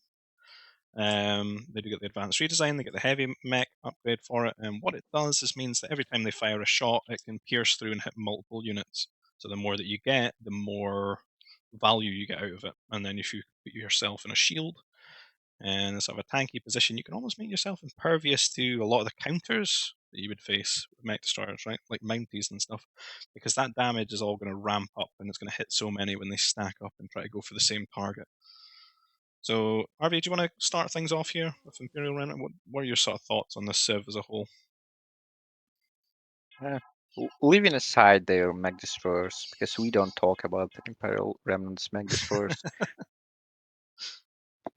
uh, well,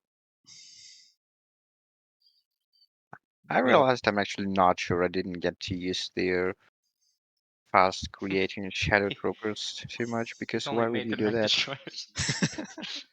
Why would you, though? Why would you make anything else? Right. That's the thing. At least, like, when Arnie made the Shadow, he did that first, right? And then he went into the mech destroyers. I think the things that stand out is the fact that they got a full boat tech tree, right? And they got Yeah. like almost a full Jedi tech tree as well, while having this strong thing, having these tanky positions. They even got Repeater Trooper. They don't get the extra range here, but they do Yeah. have But that as without something to without the build. range, you kind of do not want to build their repeaters. But you're not going to build these when you can make this, right? That's for sure. But it's still something you can make them to get that DPS in your fortress, right? Oh yeah. I don't think the range is going to apply to that, is it? When you Hmm. calculate Yeah. the DPS in the fortress. And the other thing that maybe didn't go over, the ore deposits last 20% longer, and the defensive buildings are constructed 20% faster, and the anti-air destroyers are cloaked. So they kind of they sound like the Civ to do like a turret rush on, because you get a bit more value of your ore, but you can build the turrets quicker. 20% faster is really going to help you maybe surprise your opponent and get that turret up. So we'd like to see that more in the future. See people maybe just make some builds where almost every worker's on food and your tech building to go up instead of being a Nova processor, it's like an ore processor, and you try to turret your opponent and kill them off that way. Then maybe get It's like a also a war very center. strong late game Yeah, bonus. It lets you build more shields, and also yeah, all your shields have more HP. and armor as well. Get a lot of value out of it. They do have heavy artillery, and I think they do have range as well, don't they? They kind of just got everything really. They got all the full boat stuff. They got those invisible anti-air destroyers in the water. And then they got this AT-AT swimmer thing, which, when you think about it, is a bit nuts. Because when I watched it, it just looked like an assault mech and like groups of frigates and destroyers. That kind of breaks the balance of water, I think, because I don't think these units really do enough damage back to it as well. It just seems overly strong. I did see you make these, RVA, I did. against the hunter on the wing, and he was Uh, Gungans, well, and they just seemed cruisers really do strong. all right It looks like versus a lot of them, and shots they're though, like 6 or 7 shots for the cruisers to kill it off. also since they're painfully slow, you can actually hit them. At least be converted, I suppose, but I don't know. I don't like their interaction with like frigates and destroyers and stuff. I think they just seem really strong and upset the balance a little bit. What do you think, Raphael, of Imperial Remnants? They're really good.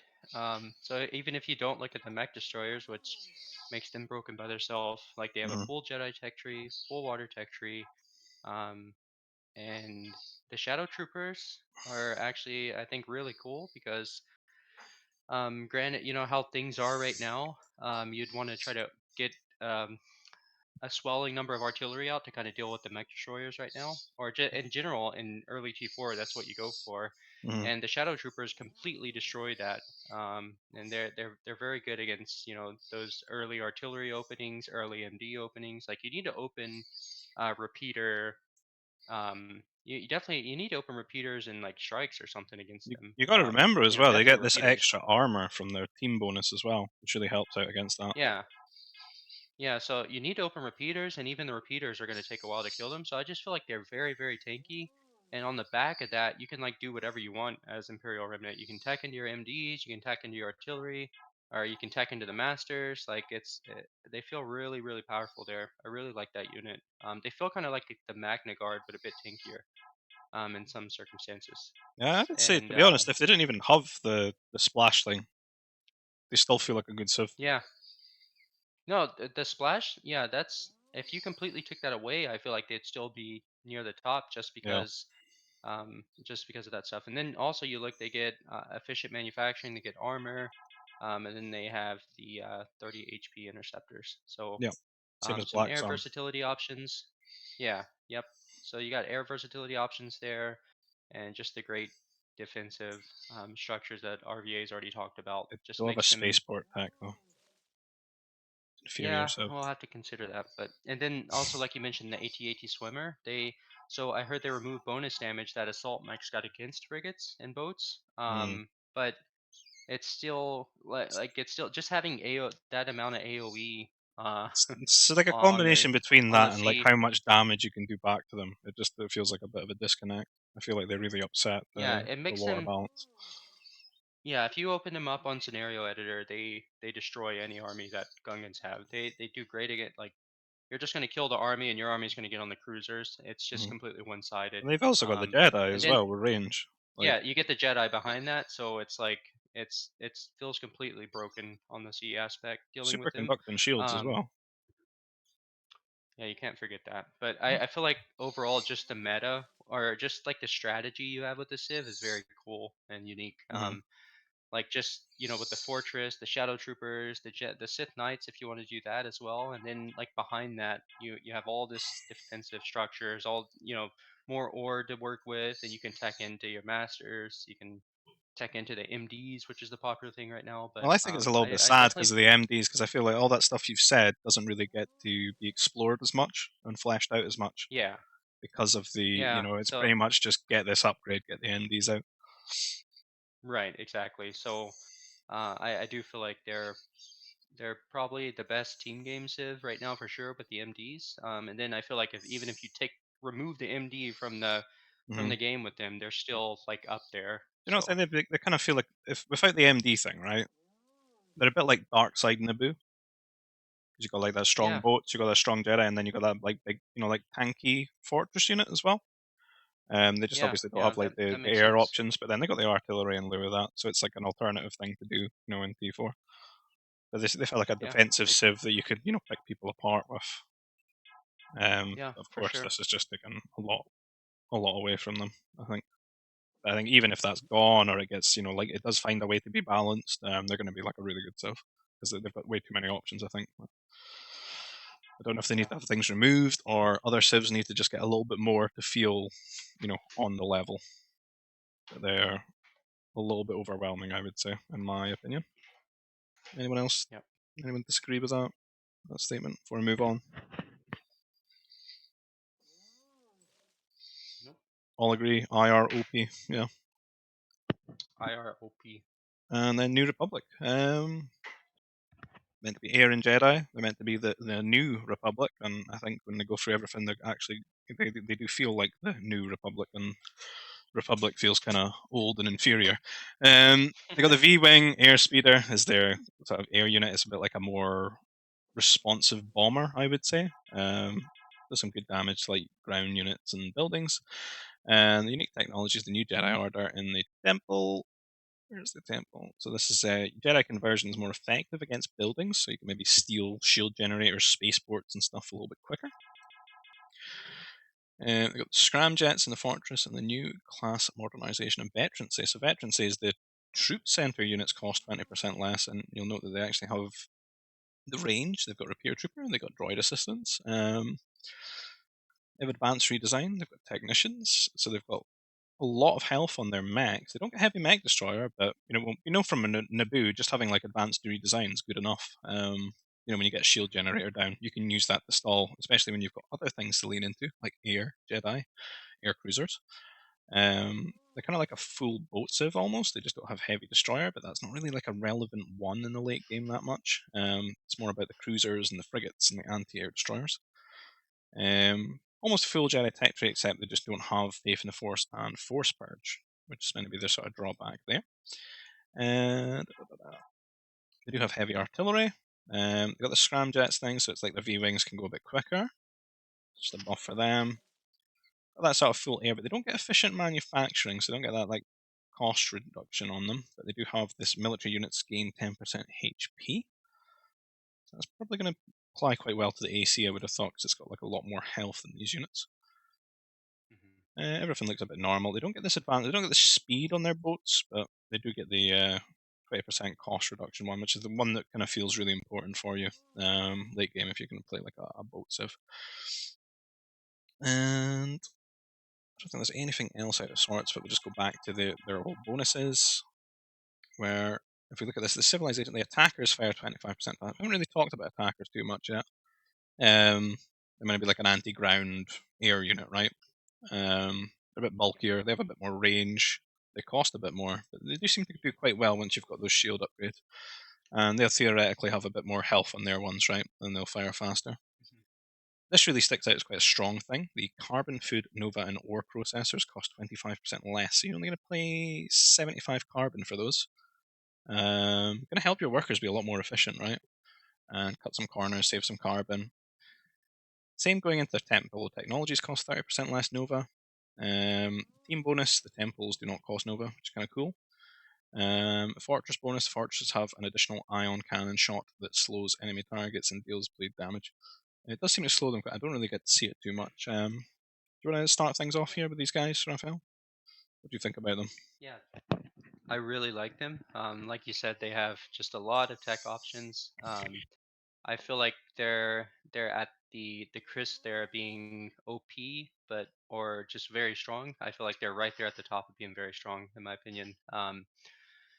The Jedi's kind of. I'll start with the Jedi's. Just them coming online quicker with the cheaper technologies feels really awesome. Not being able to have purge or faith is, like you said, their weakness, but I feel like you can micro around that if you're very cautious with your Jedi. That those don't really hurt you too bad. The V wings, their unique unit is very fun to play with. You know those times when you just want to send like 10 air to a like another side of the map because there's a fight going on where the enemy doesn't have any anti-air. Like you just want to be very efficient because you're going to catch them, but you're able to keep like a large majority of your air on your side, but you're just trying to be efficient on the other side.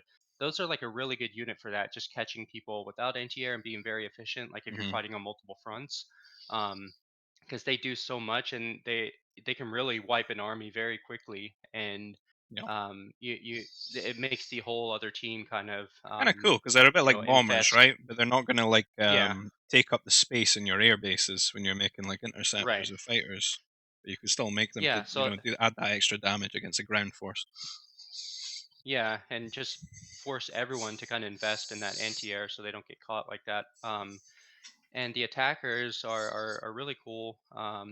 We haven't talked about those a lot, but there's this full air comp that we've been kind of experimenting with like a mix of attackers, Mm-hmm. bombers, interceptors. Mainly, I would say mainly attackers and interceptors. I haven't seen a lot of bombers yet, but obviously New Republic is going to shine there in that full air comp. They don't get the efficient manufacturing, which I think hurts them a bit there. Just Mm-hmm. everything being cheaper, but they do get the 10% HP. I just don't feel like I feel like efficient manufacturing weighs in a bit more there. Yeah. So that's a slight weakness, but the 25% quicker is huge. And really makes that kind of play style fun for them. And then you've got the Jedi on the back of that. You start with the Jedi, get the cheaper upgrades, get them online quicker, and then you've got the full air options behind that. And also, you got the versatility. You can go full ground with the double mech HP upgrades. You got cheaper troops. Yeah, I'm not There's too sure just why so they've many got different. these things, like, because it's Yeah, just there's like so compared many to different ways to Republic, play. it's so much. Because Republic as well is not even like a boat, so it's like they got all this. Yeah, and if you so like take if you take some of the best other ground armies in the game, like Empire Mm-hmm. for example, they beat you just on the mech one-on-one front with your you both get the double HP upgrades, but you don't get heavy mech destroyer. But you're forcing them to invest so much into anti-air Yeah. that your mechs are gonna actually be better because you're gonna be much more pop efficient because the anti-air mobiles don't do great against attackers. You know, one like a trade one on one, they don't do that well at all.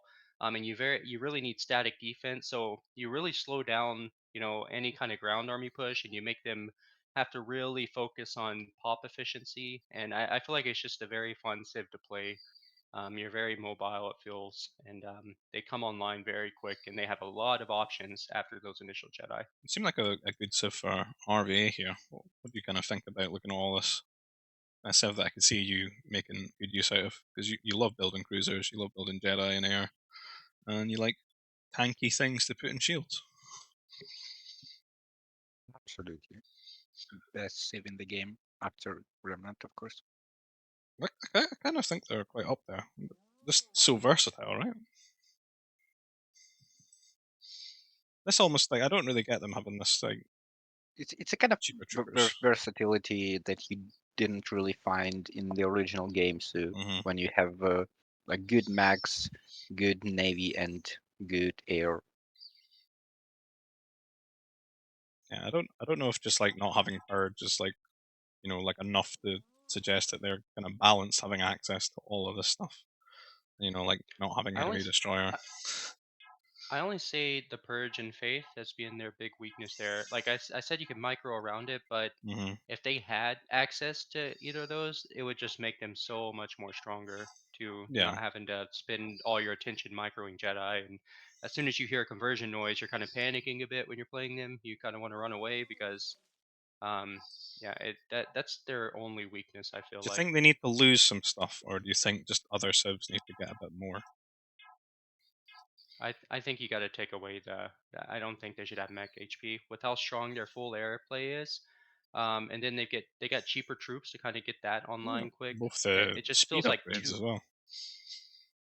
Yeah, it just feels like too much. And then I forgot to mention how important that the cheaper proc center upgrades are, because like there's a lot of maps in EF now where you have different carbon patches everywhere, and it helps you kind Mm. of be much more efficient than your opponent Oh being yeah, able to get two you're carbon gonna get proc more centers. carbon back out of this Yeah, than you yeah, actually even save as well because of how efficient it's going yeah. to make You're your workers.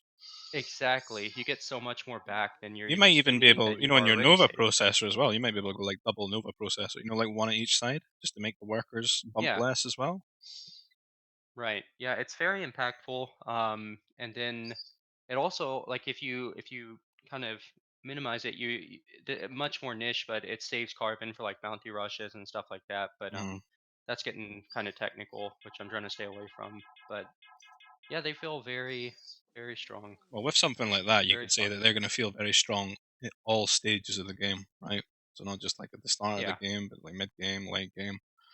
Um, yeah, I think they got a lot of options. They're very strong. Anything else to add to that, RV, before we move on?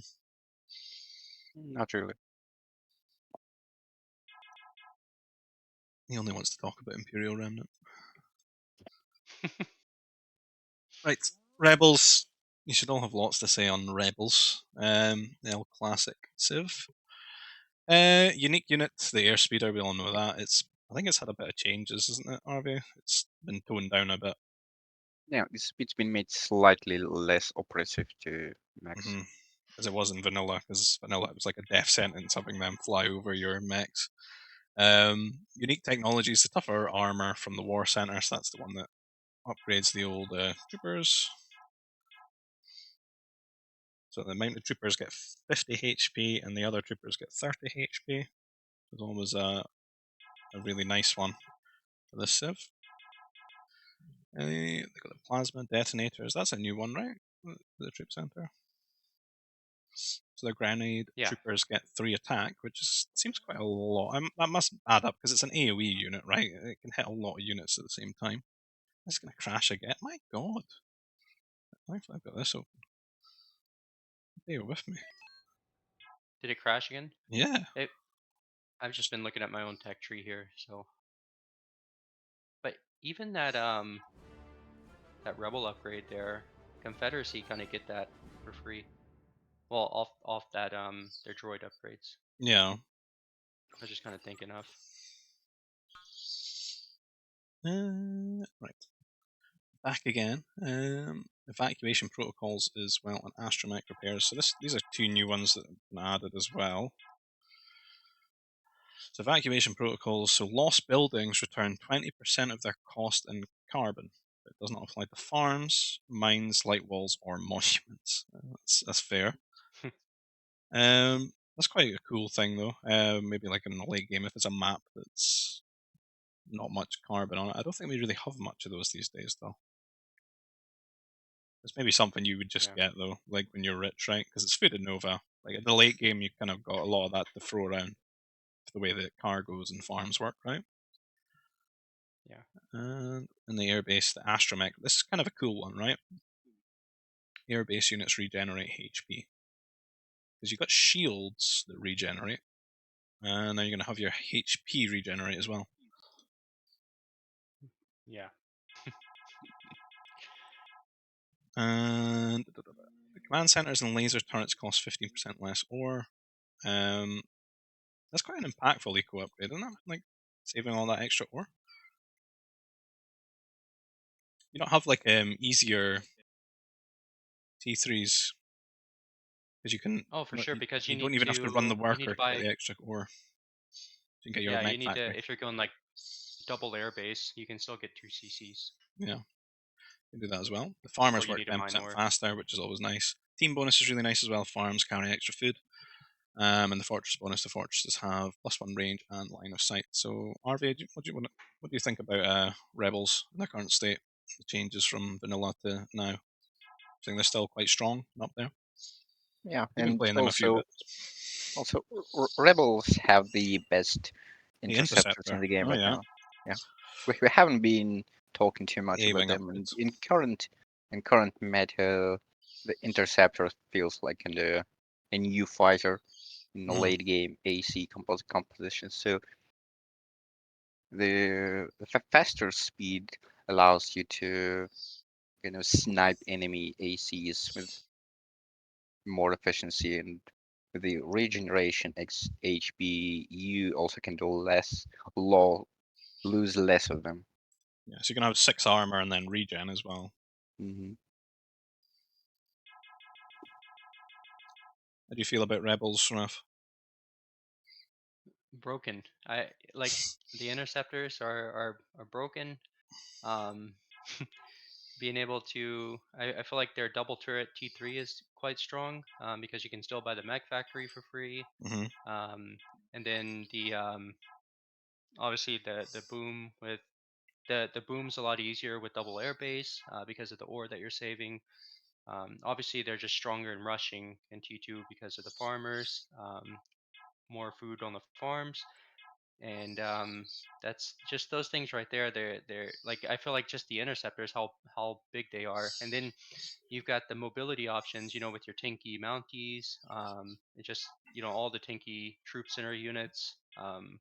It feels like you have something to do at all points in the game now, because before, the big problem with them was that you had the early T4 troop center play with your tankier troops, but then you Mm-hmm. kind of ran out of options after that. But now you've got the interceptors that Yeah. you can just lean into so heavy They after always that, felt like and they you weren't still. very good in the like hyper late game. It just felt like AC Yeah, only. Because you didn't have yeah, those and now Jedi that now had any staying power because you couldn't convert enemy Jedi. You don't have force right. influence. Right.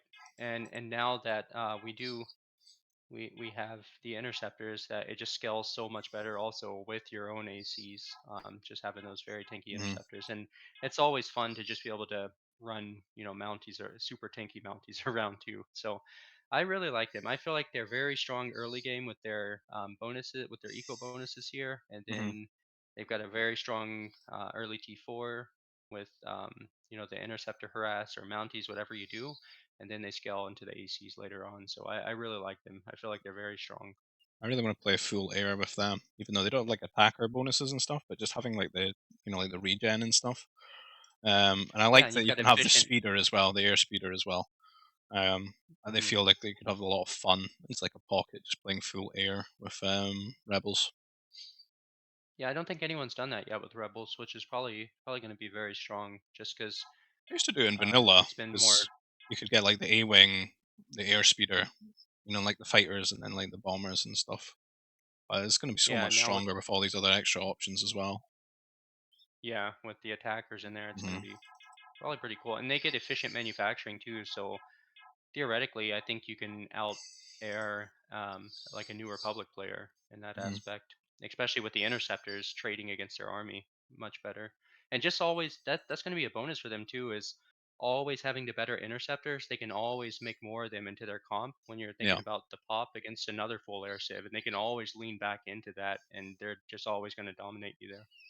I think like So regen's probably something that's going to be just really good in general because it's like you got two layers that just both regenerate. yeah, so a much more resilient army that Yeah. can So trade you go over in and and make over and trades over. when it's in favor for you, and then you can just sit and heal up for a while, and then go in and do Yep. it again. Yeah. And you don't need to use your masters the same as the other civs, but you can just use them to convert the odd thing here and there when you've got a window to do so. You just have to Yep. watch about other Jedi. But we're not really a stranger to rebels being like OP, are we? So I think they're definitely No, up it's there. I nice. don't think they're like the strongest Civ, but I think they're going to have a very good place with the way that the game is. And they've Yep. got a heavy monitor as well, and they've got advanced frigate, so you can still build a fair bit of water for them as well. So they feel kind of Mhm. versatile, really. They just don't have the ease in the war center, but there's no heavy artillery, heavy weapons. But yeah, I think they've got a lot of good options, but you're definitely going to be leaning into troopers and air. I think they kind of just seem solid. They'll maybe edge out if as other things become balanced to be, a bit OP maybe, but quite like them. Yeah. I'm surprised to see advanced frigates here, to be honest. Yeah, I'm not sure if they had that in vanilla or not, but like GE No, did, it definitely was not in vanilla. so they both got that. That just means you can build them in like the mid game and then upgrade them a little bit and keep them. You don't want to go full boats though without the other war center attacks, but yeah. So we're all in agreement. Rebels still quite good, quite OP, just a Quite good. bit like Yeah. Empire as well. They got good staying power just with how versatile so they were. So Republic, yeah, unique unit, the Jedi Starfighter, which is I think it's been fixed. I guess I'm not too sure about that. It's always had that delayed sort of attack and been a bit of a meme unit. I'm hearing it's Yeah, very good against fortress it was units. fixed. It's got like bonus damage against fortress units that I've heard John saying. Yep. They got the continuing refit, so they got those extra efficiency upgrades in their nurseries, which is always good with the nerf maps. But there are, there's less nerfs I think these days for the EF maps because they've sort of toned down the food generation to try and make it a bit more in the middle and a little less Hmm. extreme at both ends. So you've probably got less nerfs in general and less like mass nerf maps. But they would get that extra 20% food on top of all of those. And they're meant to be the very good Jedi Civ. They got the upgraded med droids, which is just like your medics are a little bit better. The air cruiser boost, so the air cruiser are a little bit quicker. The Galactic Senate Hub, the Sight Beyond Sight, and the gunship armaments. The gunship armaments being a new one. The Sight Beyond Sight here. Jedi gain precognitive sight and pass this knowledge on to troopers, trooper, and Jedi Starfighter line of sight is increased by +6. That can I just let them? Is that detection, right? I'm assuming, or is it just actually line of sight? No, it's just +6 line of It's sight just to plus all six these line of sight. types Yeah. of units. It'd be cool if it made them all detect. Actually, they could bear that in mind. The fortress, where's that? The Galactic Senate Hub. So increases the range and line of sight of the fortress by +2, as well as increasing the weapons attack against air, mechs, heavy weapons, and troopers by +2. It used to be the thing that the Republic, you've got those super fast building troopers, you get them in the fortress and you just abuse the fortress, right, for its multiple attack projectiles. If you've got that upgrade, you do a lot more to some of the units that are sieging you.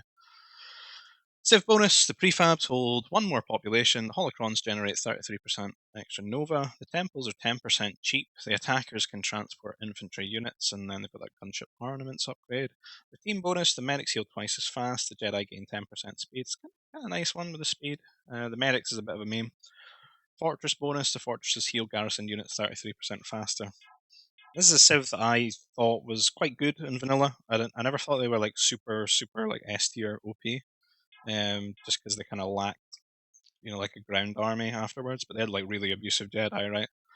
And with that and the troopers, and they can kind of like steal your cannons and make sure that they've always got cannons, you don't have cannons, and T4 air and stuff. What do you think about Republic in its current state now, Raf, compared to like New Republic and maybe the rest of the other civs? How do you feel about them? Well, I felt like Republic was S tier in vanilla. I always really liked him, just because of the, like you said, the great Jedi and Mm-hmm. how they come on quicker. But nowadays, so keep in mind they get Purge and they get Faith. But so their window there against those other civs is really they need to overwhelm with Jedi pretty early on and get some huge substantial advantages there. And again, that's extremely predictable. And it really sucks to kind of have to play the game with that being your only kind of win You would condition. rely on And a the lot of air to do that for you, right? But then the air is a lot weaker now with the batteries that you can build out the the research center. batteries, exactly. So what you really have to do is, so I'll say this, like I think Republic could be really fun if you get holocrons, and you kind of get that early Jedi pressure going, and then you lean into like the full airplay. Um, but if you don't have holocrons, they feel terrible, Mm-hmm. because everyone else can do the same thing, Well, they the don't really same have much speed of as an you. eco bonus without it, do they? Like Yeah, compared to like yeah, New Republic, like your temples are 10% yeah, cheaper. They get the techs like 25. I can't even remember what it is. It's like a lot cheaper though, right? yeah. They don't ever have 30% momentum. less. Yeah, yeah. So it's really tough to do that against like a civ like New Republic or Mm-hmm. I say even like Black Sun and these other civs, considering the Yep. motivator and they get Night Mothers and stuff like that. It's really tough to be able to It's a conditional to get eco any. eco Yeah, upgrade. it's very Conditional. very very conditional, and then conditional conditionally good in those situations. Mm-hmm. But 90% of situations, if you're playing someone evenly skilled as you, If you've got Lucky Ashman on your team, it you're not getting the holos. Like, yeah, yeah, yeah. It's they feel very, because like you look at their ground options, like they have no ground options at all. They get repeater no, troopers that are produced quicker, but yeah, they're again, you're convenient just like, cloners. yeah. And when you really think about that upgrade, it's like that's something you want to get on early T4 to kind of overwhelm, because they don't get HP, they don't get anything else on top of that. But Mm-hmm. it's not really a good early T4 upgrade because you need the eco to produce those troops, and because you're Yeah, making them quicker, so you need I'd more argue eco. you build them So quick enough anyway, because you got this right, efficient buildings, then you got the fortress one as well. yeah, Like yeah, you're already troopers building build them like, pretty quick anyway. It's almost a bit overkill when you got the Camino and thing. yeah, like you It would just help run if out it of was. resources. I would rather they were cheaper or something like that. Like it feels much like Yep. the way that they've got like troop centers. The Just 20% you less. mean what Like that would feel you much mean more what Republic. New Republic Yeah, has? like, exactly. New Republic They has. It would feel much they more have 20% impactful. less.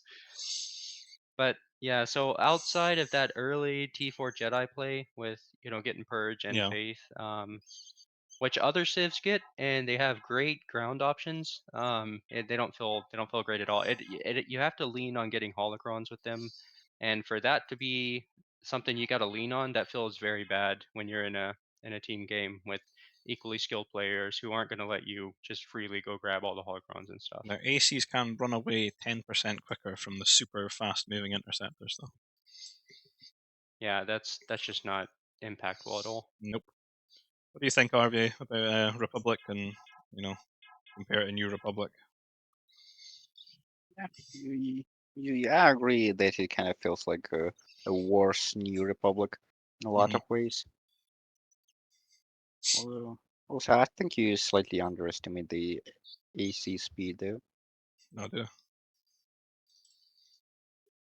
Number one AC I I've abuser. never Big fan of it. I've never seen that AC speed like change a game at all. I've never seen it.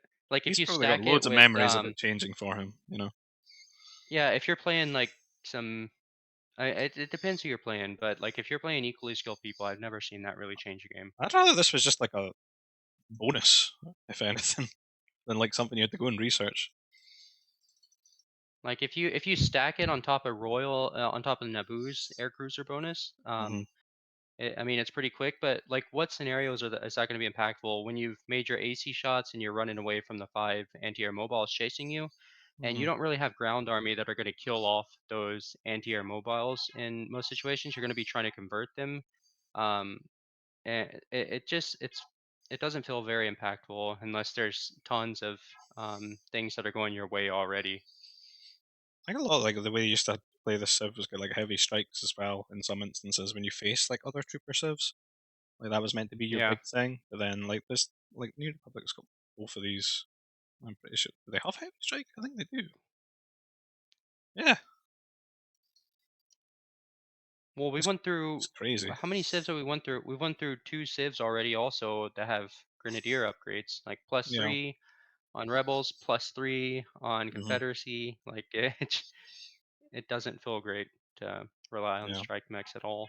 I think they kind of just been abandoned a little bit, but then a lot of what's changed in the game has made them weaker as well. Because I mean, the way that I remember playing the Civ a lot is fast T4 air, get a big advantage with that. Yeah. Use some Jedi. You kind of force people to be turtleish, and then they would try and like get a forward or like sneak in the back of their base with like troop centers. And Hmm. especially if it's like another airing Civ that I've kind of been, like bombarding all game, or they're on the back foot. Yeah. Once you get like advanced turrets down and you're just spamming out troopers, and you can even put in like anti-air troopers as well, they just can't really engage it. And that was like a big strength for these guys. And you get your cannons and your masters. But now, it's all sort of changed. You're going to get less momentum with your air, with the batteries, and interceptors are the thing as well.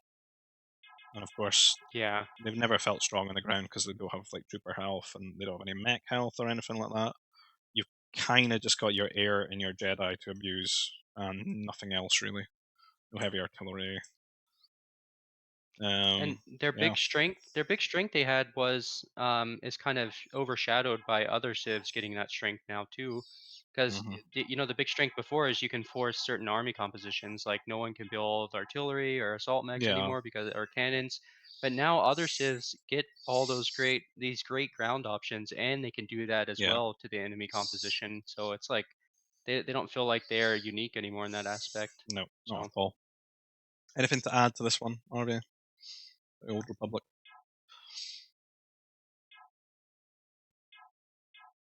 You say no. No, No. not really. He's not been chatty since Imperial Remnant dropped, I must say. Oh, yeah, he got. we're about to move on to resistance, and I have had plenty of grievances with that. So Oh, really? We'll let Do you RVA agree with talk me that about they that don't one then. feel that good in the late game? Yeah.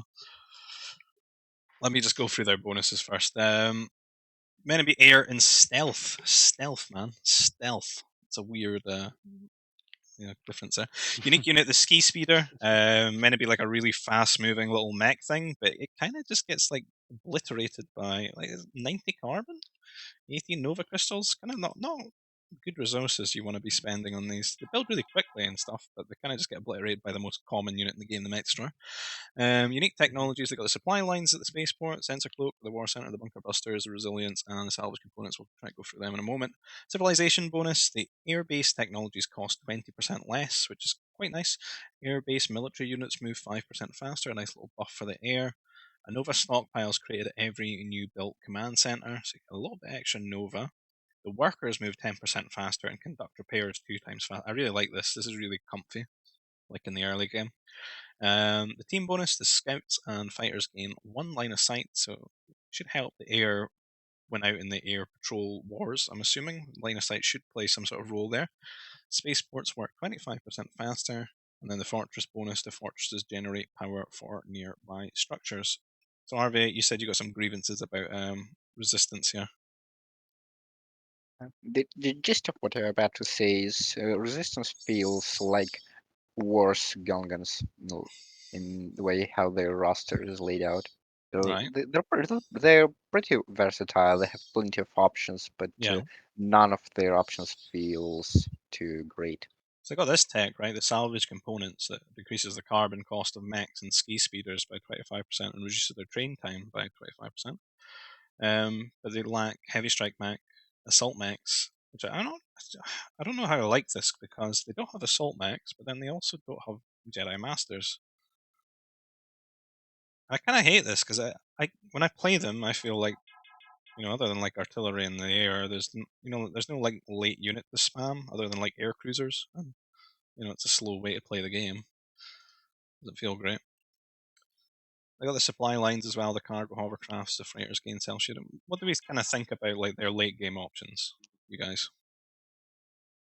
I think I don't think they're that bad, honestly. In late game, like you need to go full air. Obviously, they're Mm-hmm. leaning you to go there, and then you've got the tanky mechs to kind of buy you time to get there. Um, I think you start with definitely with the mechs. If you can get salvage components online and get your technicians and advanced redesign, I don't know I about that, feel I man. don't. I'm almost at a mind where I feel like skipping all of this and then just making like attackers or something now. Yeah, but I mean, it depends on the situation. But I just don't think they're nearly as bad as Gungans. I feel like they have a stronger mech tree than Gungans. Obviously, honestly, they don't have the assault mechs. So once Gungan starts meshing those in, it's kind of tricky. But for early T4, I feel like they have an edge Mm-hmm. there. But um, no Jedi. They have heavy artillery. Yeah, But this is yeah, so something that they can play a lot too. of it is they are pretty comparable to Gungans in that regard, but they have the full air tree that Gungans doesn't have with shields, armor, efficient manufacturing. I just don't want to RVA compared them to Gungans. I can't let that slide. It Gungans was an are the extreme worst Civ. comparison. Yeah, I can't let that one slide. But I What do get you what you're think, saying though RVA? for Is sure. a, But a rebuttal to that? I'm not convinced.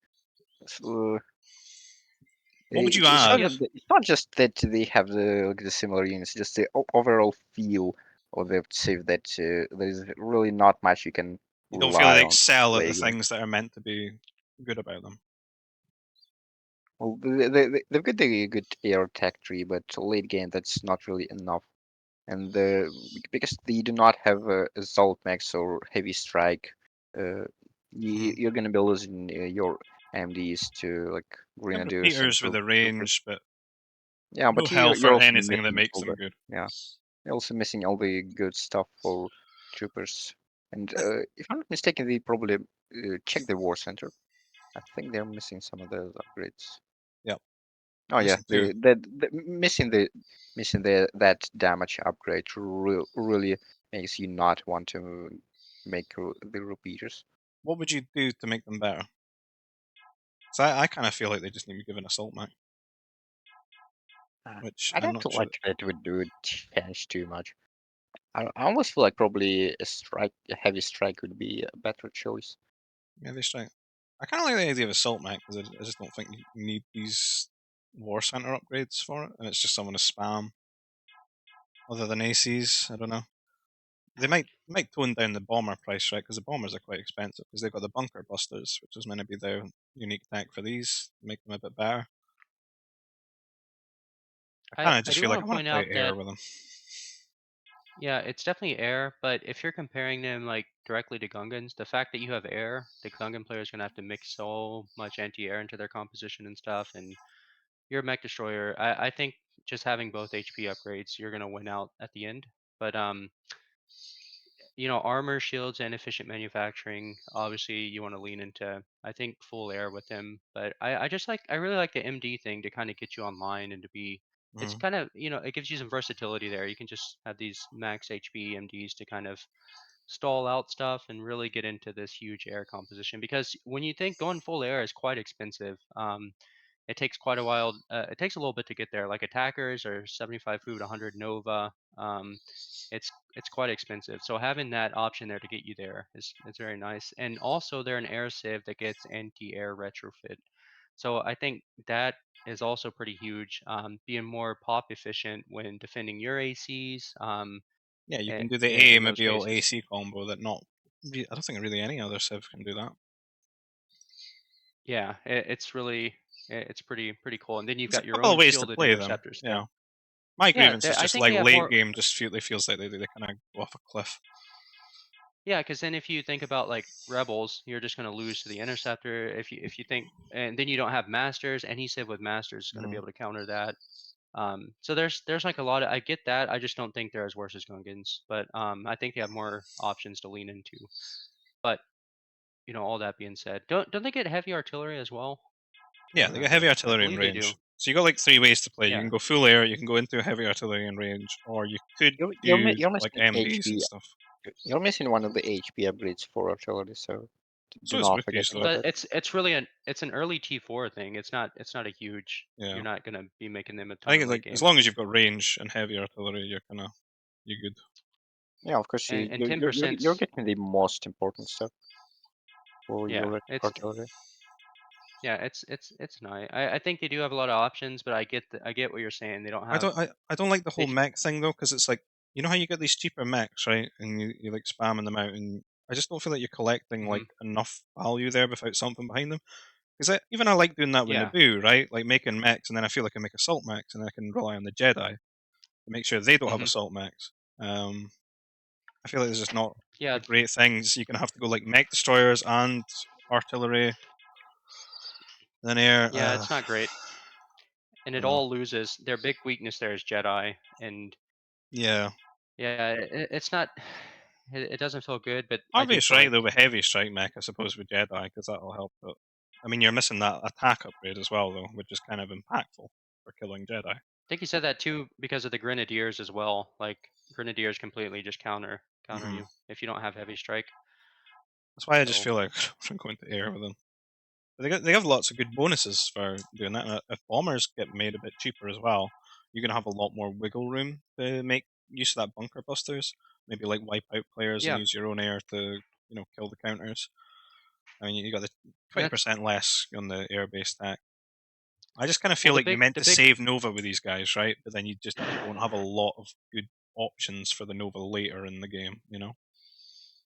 yeah, and the big thing too is that the big counter to that. Well, it's not even a counter, but it's how you need to play against full airs. You need anti-air turrets. Like anti-air Hmm mobiles are just going to get wiped too quick. So bunker busters is actually pretty big to have that bonus damage against the turrets and stuff. It's just going to make your full air comp a lot more The thing sturdy that and scares strong. me a little bit, Raf, about the whole, like you got your anti-air retrofit A-mobiles and Hmm. your ACs, Yeah. is if they get converted, like Oh yeah, yeah. That's terrible. there's no purge, you just got faith. So Yeah, that feels kind of bad. Jedi really feel bad. Oh yeah, they got this little tech as well. So probably mention the resilience, the lost prefab shelters, command centers, and fortresses do not reduce the population headroom.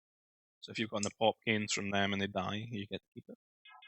And neat, helpful in some circumstances, I suppose, in the late game. And then they've got a spaceport tech, right? The hovercrafts and freighters gain self shielding. Kind of cool. It's not that expensive either. You cannot you can't forget the sensor cloak tech in the war center. Oh yeah. That one. The like massive investment of 800 Nova, 200 ore, and 350 carbon. Total meme tech, invisible transports. You could do some cool stuff with it, I suppose. But like, I just that being in T3 I and don't. then that price, like, who's going to be able to afford that in T3? It's not really Yeah. a T3 price. It's crazy. It's not even No. a T4 price. Yeah, it's just I don't Well, think it's even like in T4, useful. So why is it what so expensive? what are you gonna do? You're just gonna drop your MDs. Like, what else would you drop besides MDs? Like, it's just kind Pummel. of you just want to, yeah, You're gonna get heavy pummel. pummels, I guess. Oh yeah, I I mean, what just you don't could do think is it's. like troopers and build some troop centers and stuff. But it's like you don't really want to be here on the tree until Well, like you max don't get late the game. last. You don't get the Right. damage, I right? just looking at that sensor cloak. You don't get the armor either. I was just looking in the war center. You don't get the last armor upgrade for the mechs. Yeah, you're missing both of these. Yeah, so That's that why I kind of is let them just kind have of. assault mech because I thought assault mech could still be kind of useful even without these Yeah. upgrades, and just give you something that makes the mech army just feel a bit better when you're like got all these bulky MDs in front. I don't know though. I think the devs are kind of a bit objectionable. They didn't want them having assault mechs to make them feel like a unique Civ or Jedi.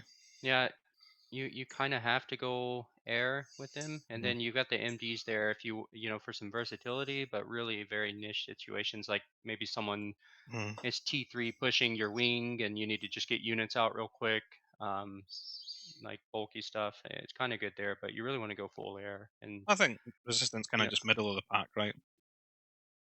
Yeah, decent. yeah. They're probably better than some of the comparable air civs, maybe, but yeah, I don't know.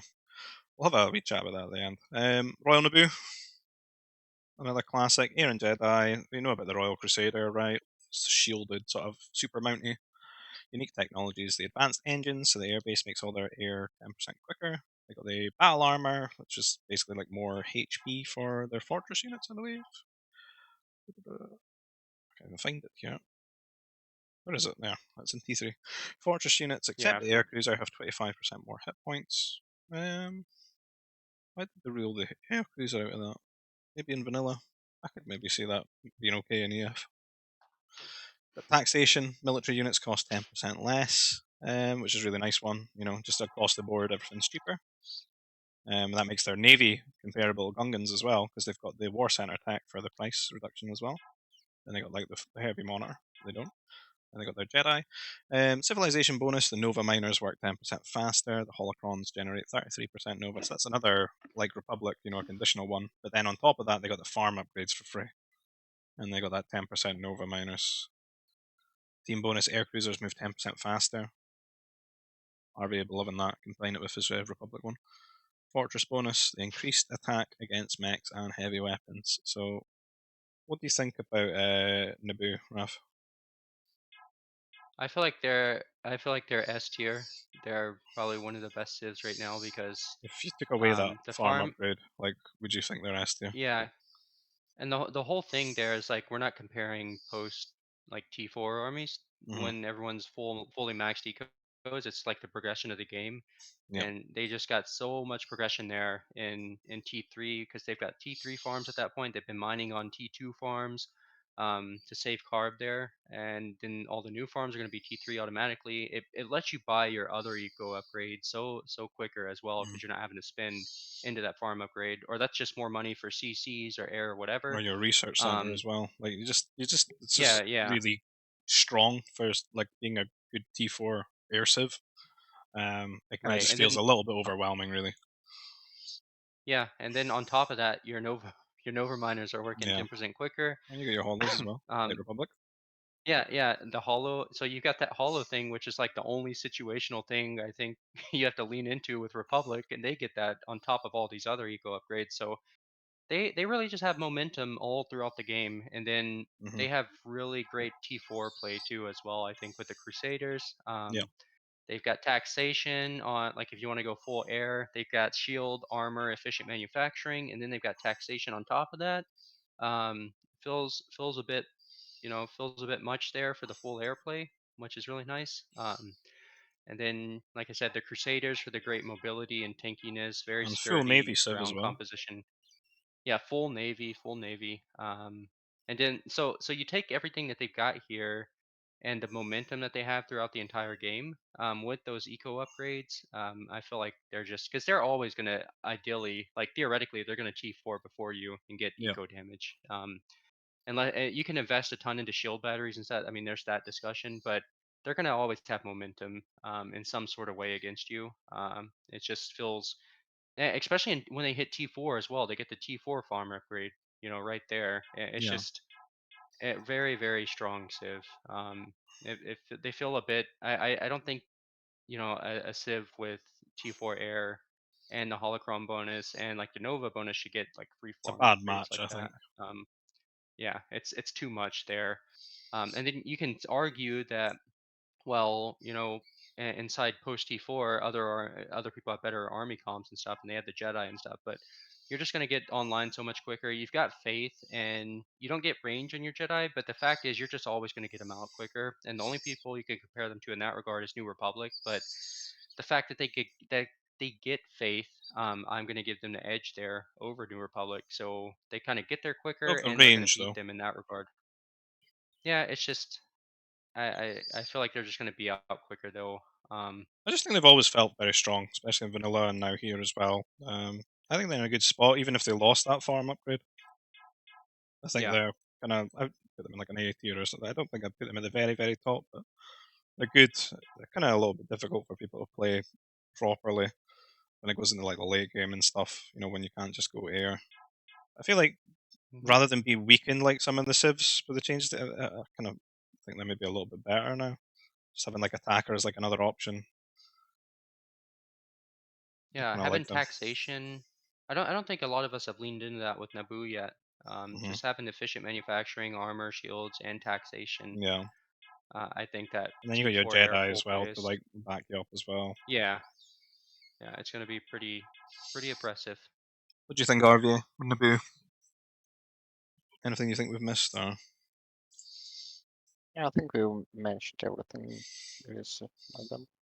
how do you feel about them? Do you feel still quite strong? Yeah, I feel like they are about the same as it used to be. Like Mhm. generally a well-rounded Civ Yeah, to play with. a lot of options, fairly solid sort of defensive Civ. I think I do want to like point the out, farm's crazy. like you said, they're kind of tougher for newer people or Yeah, like middle of the pack people to play with. But once you know what they're good at, they just become.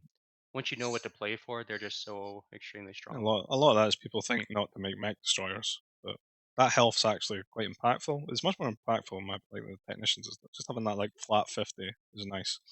Hmm. You just stick Yep. them in shields and you just use that to hold the position, tank shots and stuff, surge forward, kill cannons that are a bit more ambitious. And then you got your Hmm. cruisers, your air, you've got your masters, then you got your crusader tech switches as well, your ACs Yep. and stuff. You kind of just baiting people into funneling into you, and then you can try and like wipe them with a tech switch. And Naboo's always felt really solid for that. Hmm. And we'll move on to we almost skipped the trade federations had a lot of changes, right? Mechs and ships. Carbon collection's 10% slower, starts with 25 less carbon. Aircraft take 5% longer to build and 5% more expensive. So more of these weird little weakness things. The unique unit, the destroyer droid, which is kind of like a sort of super trooper unit that does a lot of damage to kind of everything. I think it's a shield that regens. Unique technologies, the fusion extractor, so they get like an extra ore upgrade. Deployment racks at the mech factory. That's kind of a new one, right? The where is this? I was in trade, Yeah, but it this still got me on Wookies for some reason. I'm assuming. Guess they don't get it. no, it's a bug in the tech tree. Oh, is it? It's mistakenly crossed out. Is it like just actually flat bugged out? Yeah, Is it? just Deployment pretend racks, it's anyway. not crossed out. Assault mechs and transport mechs carry 2 times the units. I don't know. If gonna Kind make of meme upgrade. yeah, it's more of L- like a role play Yeah, to upgrade. appease the lore nerds, Yeah. Civilization bonus. We don't know about their market ones. They get like cheaper research units or buildings and stuff. Civilization bonus. Prefab shelters are not necessary. Obviously, that's the big perk of TF. And it used to be like 25% slower, wasn't it, for the carbon collection? It was kind of a lot. It used to be Yeah. 20%. 20% now it's 10. So you're saving a lot more now because it felt kind of bad, like mid late game, in my opinion. This is a new thing. Laser troopers cost 5, 20, and 35% in tech levels 2, 3, and 4. The heavy weapons factory units gain 15% speed as a team bonus, and fortress bonus. The fortresses gain plus 3 anti-air range and line of sight. So, RVA, what do you think about TF? All that and EF and everything you've seen. The the main problem with them has always been their economy, and I feel Mhm. like with those slight changes to cost of troopers, for example, to try to balance D2 troop profiles, and now Mhm. that their penalty is less, I think they are easily one of the strongest late game saves nowadays. I think With it's one of the the strongest late game solid saves. solid heavy weapons, solid max, and Mhm. they've also got the full navy tech tree. What do you think, Raphael, with TF?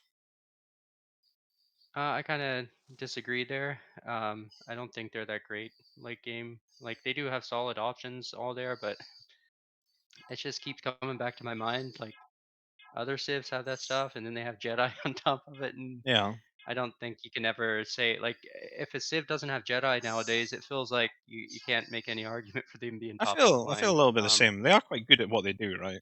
Which is maybe what. Yeah, And I know RVA likes playing TF. I always see them building No, like so cruisers on TF. I kind of yeah, didn't truly adjust to the changed times. I'm Hmm. still in a lot of ways think of them in terms of vanilla. So with the new yeah, realities that everyone like has Jedi now, haven't really yeah, What you could say read, is they're pretty read the same. balanced, right? They're good at what they do. Hmm. I don't think they're like Hmm. yeah. They're overbearing in good. any way.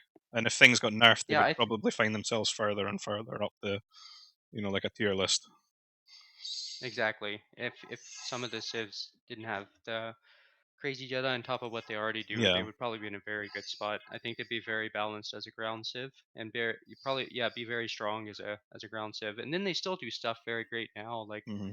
like RVA said, with the troops cheaper, like 20% cheaper in T2. That's huge because you're Yeah. saving food and carb. Get your farms done quicker, workers made easier, thinking more food for T3. So that's just really good there. So I feel like overall, also with the carb that you save, not having to build prefabs throughout the game, they feel like a very good wing civ. Hmm. Just being on the wing, being very aggressive, because the whole Yeah, theory I'd on like how to that see works like is heavy you're trooper stuff, and that's the only time I actually yeah, think that you might be able to like use destroyer droids. To be honest, now is at least you've got that yeah, little bit of a shoe in to like upgrade troopers and maybe play heavy troopers in the mid game. You can have those right, upgrades already, and then maybe make some like heavy destroyer droids later on in the right. game. And obviously they need the air weakness taken away. That just Yeah, it just kind of sucks. makes the game worse. I want to point out they get fusion extractor. Ore The collectors ore work thing. 50% faster. Yeah, which is I think that's crazy I because mean, when from when you're you going look at the other 15, ones, 15, and then 50%. RVA be picking these yeah, guys on ore load for sure. yeah, they're kind of crazy in that regard, and just being able to get that I really like There's a Mega lot more Destroyer maps to droids make use of this nowadays. now as well. It's the same as I talked about with the Yeah, Nova, because there's some of those maps have got lots of extra ore piles as well. You can actually, because you yeah, never, by the time that you feel you would ever get this in like vanilla, you've eaten all the ore, or you're about to. You just think, no, I'm right. not going to spend that. And yeah, they get the tanky, they get advanced redesign technicians and heavy MD. So Mm. Get and the heavy Grenadier artillery. So upgrades as well, which is always something that particularly Brat's a big yeah, fan of. Building the yep. TF grants. Yeah, they feel really they feel fun to play. It's just, and I get what RVA is saying. I feel like they're top of the line. Ground versatility. Like they don't have Mm-hmm. some OP upgrade somewhere carrying them, but they can do everything very well. But it just feels like It's sort of with the designed addition of almost the same Jedi and as Empire. It's just Empire just had too much, right? The Sith yeah, Masters. Empire just yeah It's a very yeah. similar. They even So got the that's resource trading fee, unique tech. And then they got yeah, these. They and just I make feel things a little bit cheaper. yeah, and the only differential there is that you save all the carb, not having to build houses. Hmm. So I just feel like you know some more aggressive opportunities Yeah. earlier on to Maybe try to get some momentum as there. everything else is brought down a peg, they're going to feel a lot better.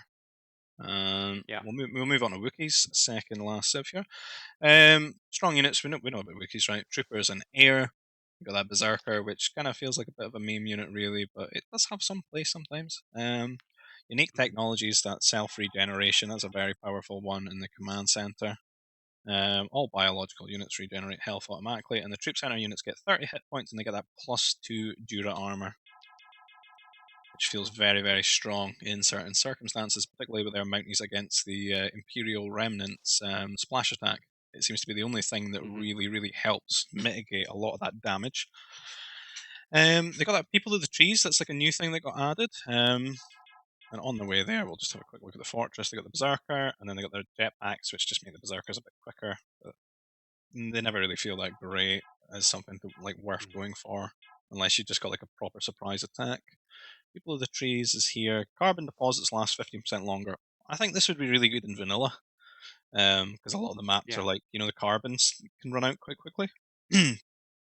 But Yep. now I'm not that keen on it. And to me, it kind of feels like in place of an eco upgrade for Wookiees. Because when I get down here and I look at Civ bonus, the carb collectors work 5% faster. It's like a nice little thing. I don't know if it feels as impactful as a lot of the other Civs have got, particularly the new ones.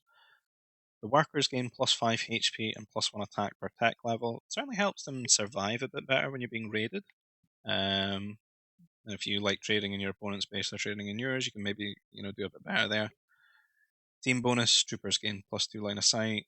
Fortresses, for fortress bonus, gain +5 line of sight and 10% hit points. This kind of just feels a little bit bare to me. And I like that, like some, we've gone through all the other civs. Though, I don't deny Wookiees are very strong. Because of the way the troopers are, the extra health, the armor, and then they've got the double range on their artillery, right, which is really strong early on in the game. The heavy artillery. What do we think here? I can go. So obviously Wookiees have that very strong early T4 play with the air into artillery with +2, and then you kind of lace in your troops. But outside of that, that's pretty much the only way to play them, which is I think their biggest weakness, because all that feels kind of countered by ACs and interceptor kind of shenanigans now. Yeah, they have to build their interceptors to deal with the ACs because they know, being like a heavy weapon civ, Yeah, they they don't don't actually get the range. They don't get the anti-air retrofit here. exactly. So yeah, it doesn't feel as great as it did in vanilla, but I still won't deny they can do a lot. Like I saw you do in that game yesterday, they can do a lot on a low eco. Yeah. So very, very kind of niche, because you don't need a huge carb eco with them to use their like best units. It's kind of very. I think they're strong in certain economical circumstances, which probably make them a lot better in 1v1. But in team games, it doesn't feel as strong as it was in vanilla anymore. And you're right. I think the people of the trees just kind of feels like a meme nowadays, unless you're on like forced deployment or some very specific map where you can make use of it. And yeah, I just don't feel they're nearly as great as they used to be. Not having Do you think Jedi, like the, and the I mean, tech there's just tree, like or at least the bonuses feel a little bit sparse compared to like, because I feel like Rebels and Empire just kind of got a bit more because they got changed a little bit. Especially compared to a lot of the new civs. I think Mhm. Wookiees right now is probably the least versatile out of them all. Because you really only got two attack paths, which are like artillery and troopers. You compare this to Resistance with their mech factory thing. They don't get any health or anything like that. So you kind of you don't really bother with this too much. It was a cool thing in vanilla though to get like heavy mech destroyers out. It's like an alternative, but it's almost trolling really when you think about how yeah, strong it's like 12 range artillery yeah, is. yeah, it's trolling. So I personally would just like to see like another line of text here. I don't know. I wouldn't even be like that hateful if they like got like cheaper carbon upgrades or something like that on top of the 5% or something that feels kind of unique and cool for them, but also kind of lore specific. They're all about the trees, right? Do Yeah, they it's the still thing. retain their 10% carbon increase? Or had this been taken down? But it used to be 10%, did it? Mm-hmm. Yeah, Mm. I'd have to ask about that. They get carbon collectors work 5% faster, so it got taken from 10 to 5. Yeah. I just think this feels a little bit bare. I just like to see something cooler or more, because they're like one of my favorite civs. I thought it was a little bit controversial when I said they were like S tier in vanilla, but they really are, just with how quick you could get things on. That's obviously a bit weaker now with all these other civs that have got, much more Yeah, it's versatile options. that early momentum you get. The artillery is so oppressive to deal with early T4, with the air sitting on top of it. But now that we have interceptors, uh, that kind of take away that threat there where you couldn't engage the artillery. You can just kind of snipe the fighter. Like your fighter investment early T4, I mean early T3 with Wookiees that you scale into, it's just not as great anymore You with could go interceptors out there. ACs and interceptors against Wookiees and just Yeah, disregard that's their a hard fighters counter. Yeah, that's a because they hard just don't counter have anything. because they don't. You would force them to have to go heavy into interceptors to try and deal with it because they can't rely on Yeah, automobiles. and that takes away their whole strength there. With that early Nova eco being able to be so powerful. But Also, they yeah, they lack don't feel great. efficient manufacturing, so keep that in mind as well. Mm-hmm. Yeah, no efficient 25% less. manufacturing, no anti-air retrofit. And obviously not a water sieve like some of these other civs are just everything. Um, Yeah. Pretty clear what they're good at. Air, heavy weapons, well, mainly artillery, and troopers. Troops. It's not even all heavy weapons really. It's artillery because the AA mobiles are kind of shit. Yeah. And I think we'll just move on to the last one then. Zann Consortium, one of the new civs. Then it'll be mechs and heavy weapons. They got the Defiler, which is like the super mobile grenadier from the Fortress. This guy here. It's kind of pricey there, but when you make a Fortress with this civ, it kind of reduces the Nova cost of like all the units. Every standing fortress slightly reduces Nova cost of fortress units up to minus 25%. It's got diminishing returns, I think, doesn't it, RVA? It's applies each time to the new value rather than the old base value. Yep. So you get less and less as you build more forts. Yes. They've got these Night Sister units, this Vornsker, which is like a mounted trooper that's meant to maybe like counter Jedi. I don't really ever see anyone making that yet. The Night Sister Beastmaster, which I kind of feels a bit of a meme unit. It just doesn't feel that great. It's a bit buggy. What do you feel about them? You've made a few of them in your time, Raph. I coaxed you into building them. I'll talk about them when it's my turn. I'll have plenty to say. Unique technologies, the black market components at the War Center, the Piracy, Spaceport, and Phase Pulse cannons at Mech Factory. Go into them in a second. Civilization bonus is that you receive 100 Nova after reaching a new tech level. Pretty helpful. Helpful you get in your tech level 3. And the War Center technologies cost 15% less. Heavy weapons attack 10% faster. The Bounty Hunters have +1 range. The team bonus at Heavy Weapons Factories work 10% faster, and as I talked about the Nova bonus here. And again, like just coming out of Wookies and then looking at this, it kind of just feels like it's a lot of cool stuff, in comparison. So these guys don't get repeater troopers. They're kind of just meant to be like mechs, right? Because you get this new tech, the mech factory units gain +2 attack, which is kind of really big on the old strike mechs here because of how fast they attack. So you get like that +9 damage on your strike mechs. They don't have both of the health upgrades, but they do have advanced redesign, which is usually more than enough, really. Not really a boat civ, no advanced frigate, no advanced cruiser, and not really a Jedi civ, no Night Mother. They have the Night Sister Warrior, and they have the old Beastmaster, which I'll let you talk about in a second. Defiler, the Veteran Defiler, they seem pretty good as like a unit to mix in there, deal with like other mech and stuff. They've got kind of a little bit overbearing at the moment. I think they've got maybe too much range and they're too mobile and they have a lot of health. Got their heavy artillery, got their range there, but they don't have any armor for interceptors. They don't have efficient manufacturing. They got full war center almost. Still have redouble effort, not really about stuff. They got this black market components tech. Mechs and heavy weapons cost 10% less to produce, which is really nice. Something you would definitely want to rush because it feels like you kind of want to go like strike mech artillery on these guys early on and just kind of play around heavy weapons and mechs, a bit like sort of Trade Federation. So, Raph, you want to talk about the Zann and maybe the Beastmaster? What have you got to say on these guys? Oh, unless RVA wants to go first, I have a lot to say about them. I don't think I can really say anything in particular about them. They just Okay. feel like kind of like Trade Federation, yeah, like Yeah. you said, a generally well-rounded ground I civ, think but they're like one of the most nothing. well-rounded of the new subs, Uh, really.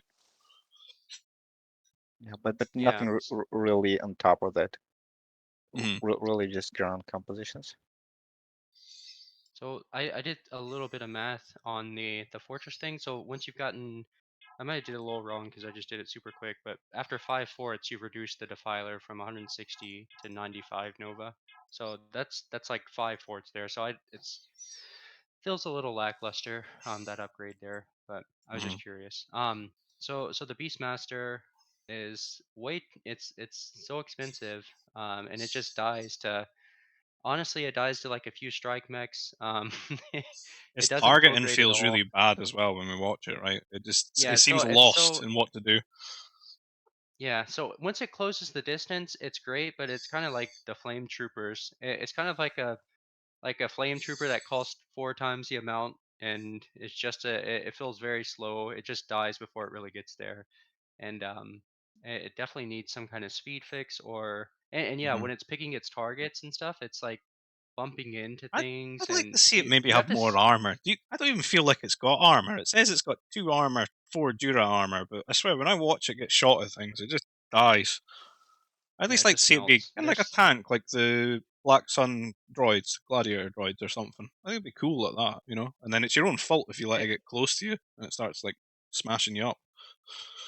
Yeah, it definitely needs more armor. But overall, Black Sun, they feel. I think they're, in my opinion, they're the best ground civ next to, like, if you start getting technical about like Galactic Empire with masters and stuff. But just keeping Mhm. masters out of the picture, I think they're the best ground civ because Would you mean the Zann? 100 You said Nova. Black Sun. I mean, sorry, Zann. yeah, Zen. Yeah. Yeah, yeah. I think the So I feel like Defilers they're the best. definitely crux that for me. Like, they are so Yeah, good. Like, they have yeah. 110 Defilers. health. You know, it's like a super grenadier. It's really fast. And I think their range needs to be culled down a bit. I don't think they should be better Yeah, than their grenadiers in range. terms of their range. I think the big selling Yeah. point should be how efficient they are, being like maybe speedy and having that hit points value. You know, like 110 there. Right. And then like the 100 Nova for teching up just helps you, cheese a T3 so much easier. Mm. Like if you don't get basic training, you don't need to buy it. You don't need to mine Nova at all, but usually you do get basic training or you're going to lose workers from the troops poking Yeah. around. But you only have to sell one time versus like 3 times when you're trying to cheese on another civ. And it's actually pretty huge for your eco getting into the T3. But Hmm. then you hit T3 and you get another 100 Nova. It's like so good for air, like pocket air and stuff, and Do gives you a lot of you know what momentum I there want to to do drop on your that though? CC. Yeah, I want to go. What's I want that? to go like Rallied Strikes on it because you get that extra Nova. You can have less workers on the Nova anyway. You get your war centers Yeah, cost you don't need 15% to. less as well. That would Hmm. feel pretty cool to me. Because Yeah, I want to see strikes a bit more because we're kind of relying on air too much, and I feel like we build air so much anyway because the wings can't be trusted to actually survive. and that's the main part. Yeah, it's just always, yeah. Um, but yeah, that they feel really good. And then bounty hunters with the +1 range is always nice because their Hmm. biggest weakness is Jedi. I feel like converting Oh, your defilers. So I feel like that's really nice for them. They also mhm. get the I'll have to find it over here. I know it's big though. The piracy So the upgrade for the spaceport. yep, cargo I just have hovercrafts to and find. freighters cost 30% less and are produced 25% faster. Yeah, So that's big that's savings there. really strong. Yeah, and just getting your trade online so much quicker. The phase pulse cannons obviously is amazing. On top of having, don't they get like black market components or Yeah, the war something where it's center. cheaper mechs? Yeah, in the war center. 10% for their mechs and So heavy weapons. So this they're saving a lot of resources around the board, and then being yeah, very, very good options in mech and heavy weapons. And you could see them getting their trade online a lot quicker, and then maybe getting assault mechs out faster than other civs would. defilers. And the defilers Yeah, as well can help have just really good trades. I think they're really strong yeah. on the So they. ground right now until the defilers maybe get nerfed down a little bit. After that, I think Mhm. they're going to be decent, a bit like TF. Yeah, I quite like them. I just feel like they're one of the most well-designed civs from the new Yeah, ones, in my opinion, they feel really good. because they just don't feel like they're overbearing in every area. But the areas that they are focused on, they're quite good. I don't think they're like Hmm. ridiculously OP, except maybe the Defiler. Defiler's a bit nuts. It's kind of unique. It's I like nice too I like the because strike mechs being so cool. Like the extra +2, because it makes them a little bit more unapproachable. yeah, But there is still counters for them. and you think about how their army composition works. They get all this plus damage, and the Hmm. bounty hunters with +1 range, and then they also get faith on top of that. So, it's a bit difficult for masters to deal with it because they're taking all this extra Yeah. damage from all the damage upgrades, and then it's taking longer to convert. And bounty hunters are getting more shots. It's nice. So I like how they're designed in that aspect too. They don't completely counter Jedi like when you got um Black Sun with the laser troop upgrade, and that Hmm. kind of destroys Jedi, but they have nice play against them, so I like it. Yeah, anything else to add to Um, this and Zann, RVA? Not really. Raph, you got any final thoughts on Zann? Did you mention the heavy weapons attacking 10% quicker?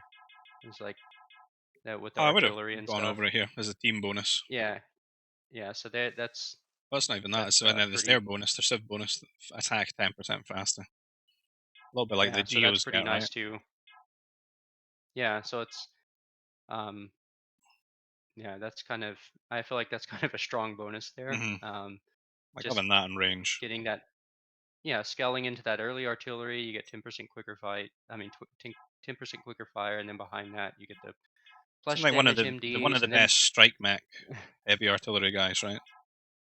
yeah, and then behind that they just have like such a road of fun because you start with the artillery, Mm-hmm. you go into the phase pulse cannons, cheaper mechs, and then into the defilers behind that, and it feels really fun to play them.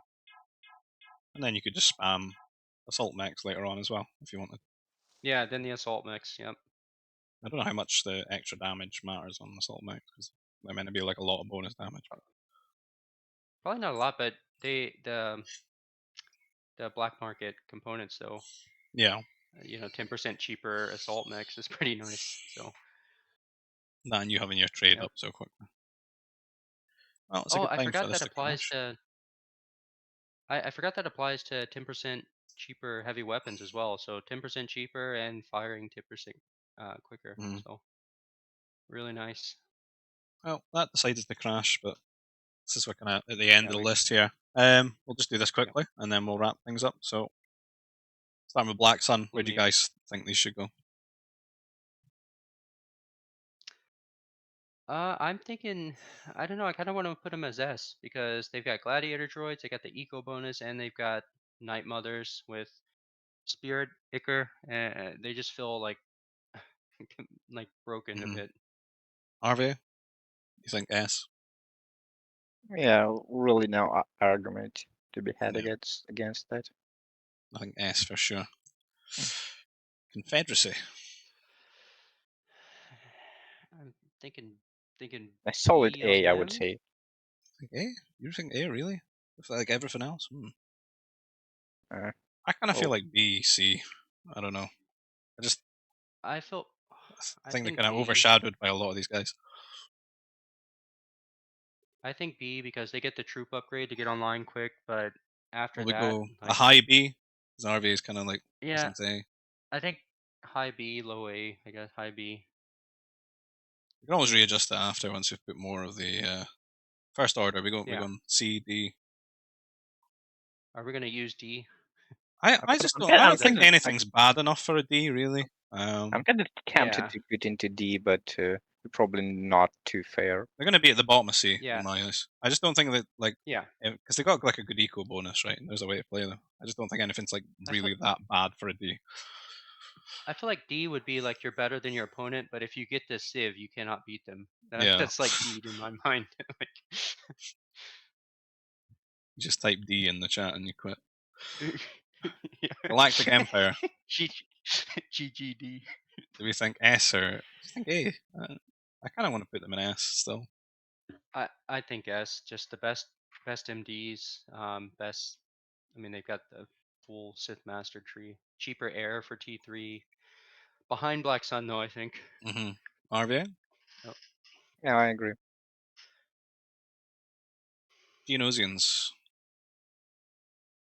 oof, I, that's tough. For some reason, I think A off the top of my I want to head, put but them at like then the when I top think, of A, like just yeah, top of waiting for these A, guys to get nerfed, and then they're just top. yeah, That's how I feel about but not having Geonosians. the Masters. If they had Masters, I think they have the best late game comp. I think with the They got anti-air range on and the their air knights though. cruisers. Yeah, that's a game changer. RVA, what do you think about the Geo's placement? I would agree on them being in A. Like high A? I feel Mhm. when you think about the Geo Rush and the Forts Quicker, I'm I think they just feel strong the entire. You've got that Mountie rush as well at the start of the game, like having the extra Nova. yeah, I'm honestly thinking like low S, but then we're putting too much in S. I feel Yeah, like, that's but right. That's exactly. I'm uh, just saying if these things get nerfed, I think it's like them yeah, coming up to join like Empire. I think Black Sun would still stay at the top though, because I think they're yeah. so strong with the way that they're designed. Hmm. Gungans, I would before say that first it's order. an easy C. in front of Well, they belong first. in the sea Yeah, because they're in the front. water guys. Yeah, in front. Imperial Remnant. Okay, are we gonna rate them without like the MD? Yeah, I with don't even think their position changes much without the MD though. yeah. I think like without it, they're probably behind Black Sun and Yeah, maybe I think Empire a that's. little bit, but I think Probably like slightly I above the Empire is probably the fair placement. I Yeah. would say behind Empire just because Yeah. Empire kind of um how do you like want to the rate other them Black then? Sun different. The I think bottom of S, just because the Empire has the best mechs and they had the Masters where Imperial Remnant can't just roll over them with the So just to be Masters. clear, current splash, very top of S. Oh yeah, yeah, I will put them here without yeah. the I think that's if the fair. splash is balanced. Yeah. Naboo. I think they're S as well, honestly, in my mind, but you guys might disagree. I, Like, I would put I just think, them on top of A. hmm This is how I kind of I feel about them just now. Is top of A, but like I think if like the farm thing goes, they're kind of down a little bit, but they're still an A. You know. yeah, I just feel like I'm gonna be able to T4 air the entire enemy team every time I get them, and that's probably skewing my judgment. Mm-hmm. But We could put them in at the top of A, so they're like with Geos kind of just peering in. I would yeah, say yeah, New Republic. I I think they're better than Naboo for sure. Yeah, I kind of feel like I want to put them Um, right here.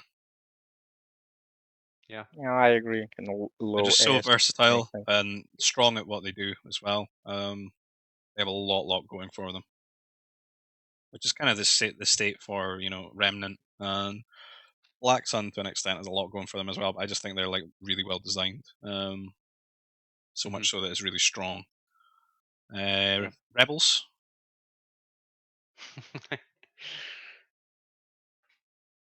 I don't. I'm thinking. I think they're better than Naboo.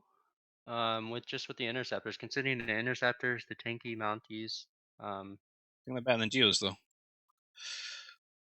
yeah, I don't know. I feel like we misplaced Geos a bit. I feel like, but it's Well, like Geos were at the Geos are top of strong. A when we placed them, but I, Yeah, maybe put. Do you want to put Geos in front?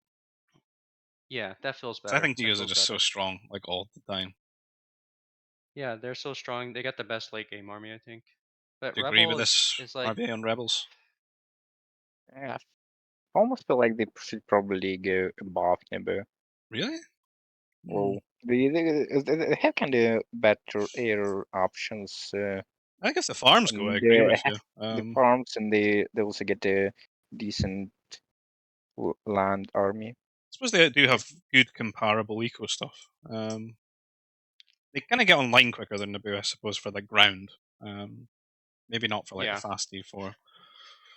I don't know. You The could thing just to consider consider with, them joint, maybe. I don't know. yeah, I think they should be. They're probably even, is what I would say, in just alphabetical order there. hmm Just with Rebels, the interceptors are gonna destroy any full air comp. So that's what you got to Yeah. keep in mind. Where do you put Republic then? Behind, I feel like they're worse than Confederacy. Like if you consider Magna Guards and stuff like that at Republic, their only strength there being their early Jedi and the Yeah. 8 holocrons, like they're definitely behind with You're just gonna Confederacy. kind of weigh them at the bottom of the B2. That kind Yeah, of makes sense. Resistance. better than I Republic. have I have personal grievances against this Civ, so I'm tempted to put them on top of C, kind of. I don't know if they I see. don't I don't think they're worse than Republic. I don't think they're worse than I Republic kind of because wanted to make them a high B, really. I feel like Confederacy is a bit better though with They do have a lot more going for them just late game, I suppose. the troops get online so much quicker. The Magna Guards, the artillery. I don't know. I just haven't played enough Resistance, honestly. I think they can So do everything really quickly. It's just I don't like great pro late game. the full air seems to be the way you need to go with them, and somehow Yeah. using their anti-air retrofit as well. and that takes a while to get to. And Confederacy just gets online a lot quicker, I feel, with their momentum. I'll put them there then if that seems fairish. The Yeah. current state. Trade Federation.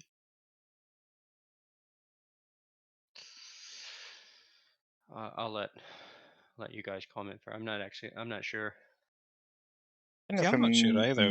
mid B is probably Behind Confederacy? I would say probably behind Confederacy. What about Considering Resistance? all Ahead of their, Resistance? I think ahead of Resistance because like having that solid ground options is pretty important in my opinion. And then being like a good Navy Civ as well. Yeah, that too. And the eco, the Yeah. don't need prefabs and stuff.